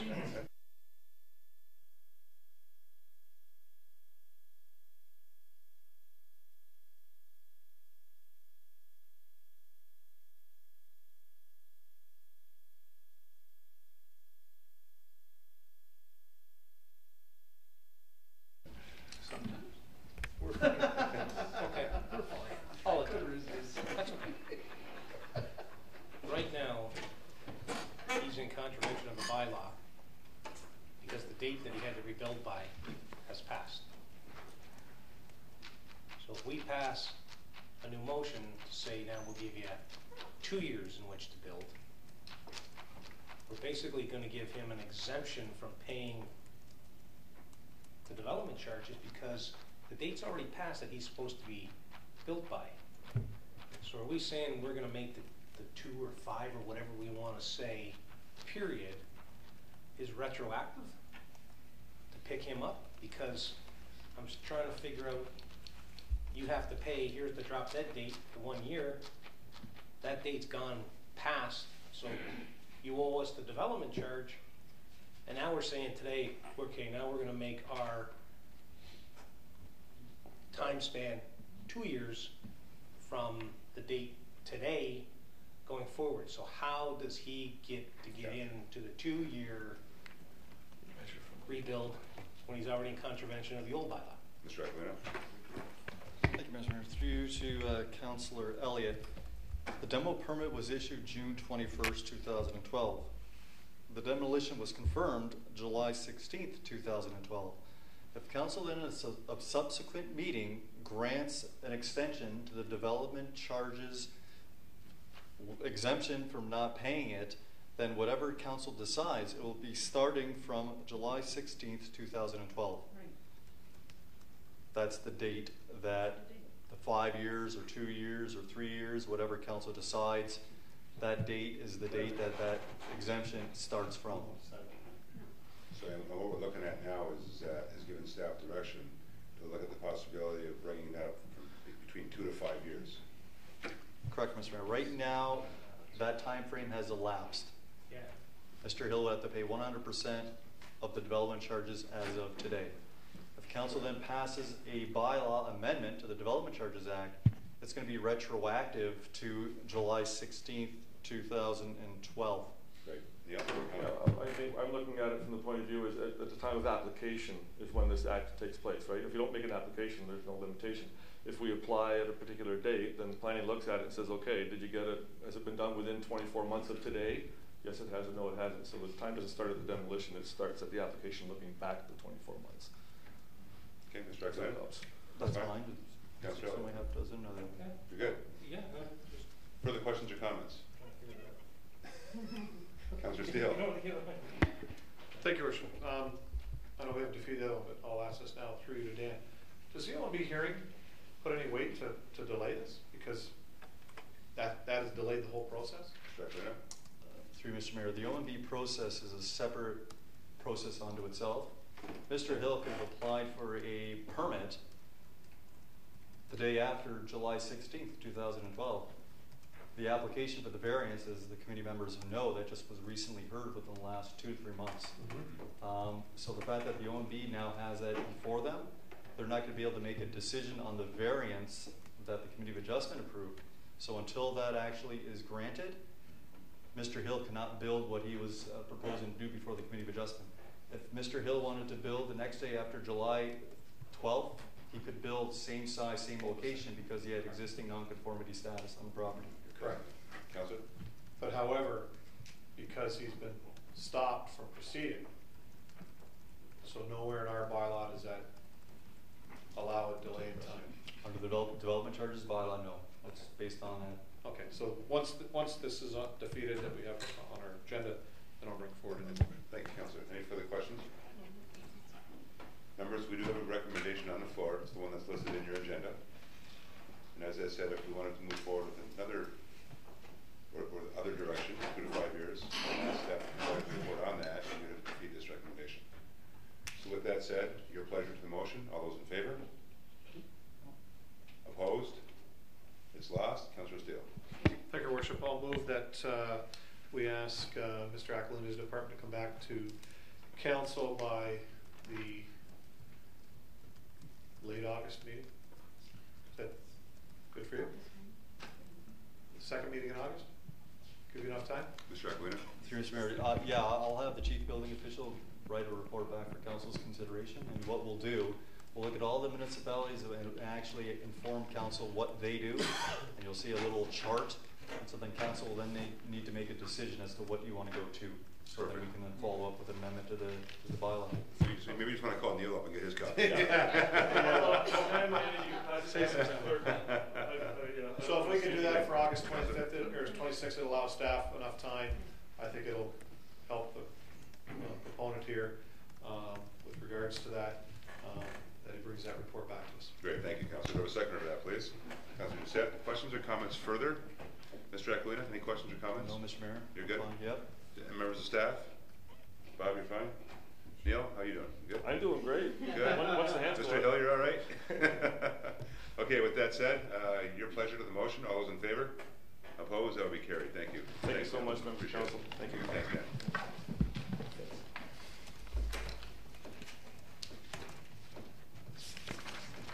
We'll now move on to item 12. Councilor Bodnar.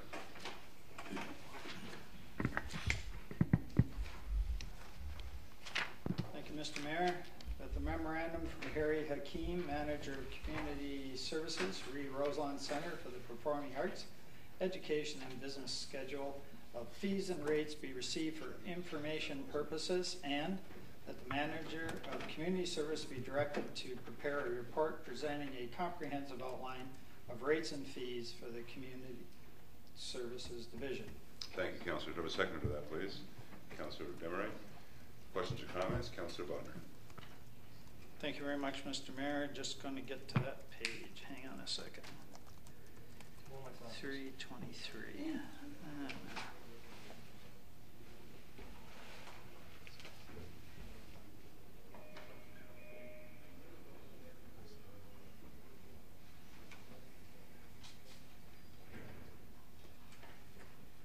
Okay, let's go.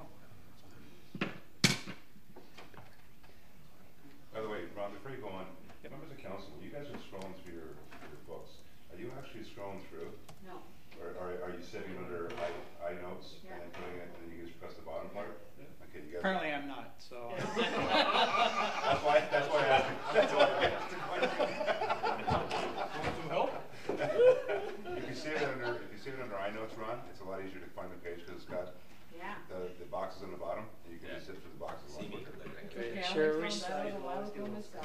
we still got dial-up on Ward 4. So Still got operators out there, right? Party line comes through. Anyways, back to reality. I'd like to thank Mr. Hakeem for his work on this, and certainly it's a good first start. I think we all realize that the Rosemont Center is getting more activity, and I think we should be looking for more activity. And I think this goes, it starts laying out things, and I think it will certainly. I did have a discussion with the principal of the high school, and he thought that was fair, the pricing that Mr. Hakeem has come up with, and I think we'll see some good results of things going in there. And like I say, I think it's a first start, and I don't think that there's any reason we can't revisit this at a certain period down the road. Councillor Demaray has asked for a cultural study, for lack of a better thing. I'm hoping that's in the works. I would imagine, are we looking fall time for that, or haven't we set up frame time? Mr. Hakeem? Mr. Hakeem? Through your worship, to Councillor Bodner, yes, fall will be the latter part of the fall. Great, thanks, sir. Is our goal. So that maybe we can revisit this part of this as that whole thing and look and see how it's working, and if we need to tweak it. And I have a lot of confidence in Mr. Hakeem working things out with groups that will come in there, and certainly I would hope that council would be receptive if there is any I don't know, tweaking or whatever, some way to just to get that place more active without giving away the farm. And we all realize that it has to have some income to operate, and whatever that trade-off is going to be, council will make that decision. But thank you very much for this. I think we're on our way, and we look forward to better things. Thank you, Councillor. Any further comments or questions to this report? With none, all those in favor? Opposed? That will be carried. That is the end of our reports this evening with respect to those that were lifted. The remainder have been passed already. I'm going to move on to notices of motion. Are there any notices of motion this evening? With none, I will ask for a motion to adjourn this portion of tonight's agenda. Councillor Kenny, Councillor Steele, questions or comments? All those in favor? Opposed? That will be carried. We'll now move on to our regular council meeting. And for those watching on COGECO, most, if not all, of the agenda items that we just spoke about and passed will now be ratified at the council portion of tonight's agenda. With that, Madam Clerk, are there any addendum items? Thank you, Mr. Mayor, none this evening. Thank you, Ashley. Members of council, I need a motion to confirm the agenda, please. Councillor Kenny, Councillor Bodner. Questions or comments? All those in favor? Opposed? That will be carried. Thank you. Are there any disclosures of interest? Members? No conflicts this evening under this part of the agenda? With none, I'll move on to the minutes of the past meetings, and I have 3 sets here, so I'm going to do them in block if you don't mind. I have first the minutes of the 22nd meeting special of council dated July 3rd, 2013. The second is the minutes of the 23rd meeting special of council dated July 8th, 2013. And lastly, I have the minutes of the 24th meeting regular of council dated July 8th, 2013. Mover and seconder, please.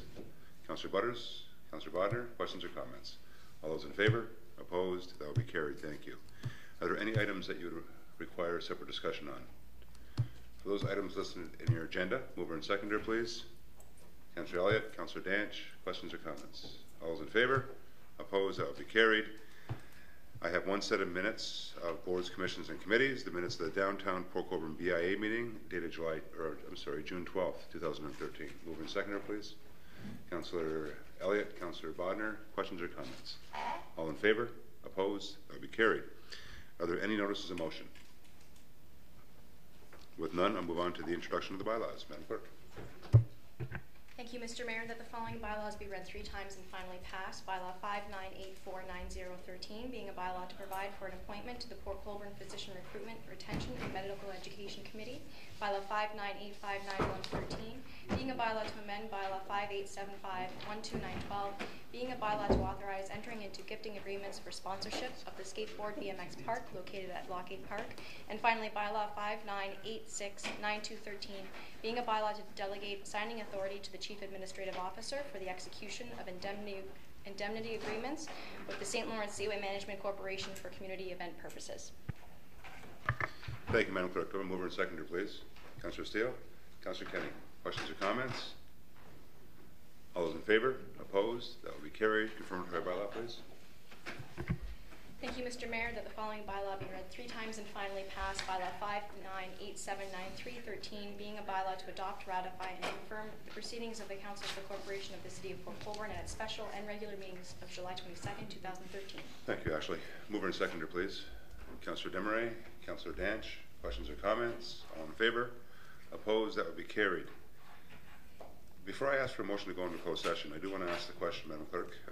I don't mean to cut you off guard here, or even the CAO. This report that we're going into closed session for, upon looking at it, wasn't this a report, Dan, that you brought to the last meeting of council in open session? Mr. Mayor, I was not at the last meeting of council. I was on vacation. Okay, so did the planning office bring this report? Do you know what the planning department did? No, Mr. Mayor, there was no written report before council, to my understanding. Mr. Ohio? This is a report that I brought in respect of getting direction to seek legal input on this information, so which we're doing. So ultimately my question is, do we need to go to closed session for this?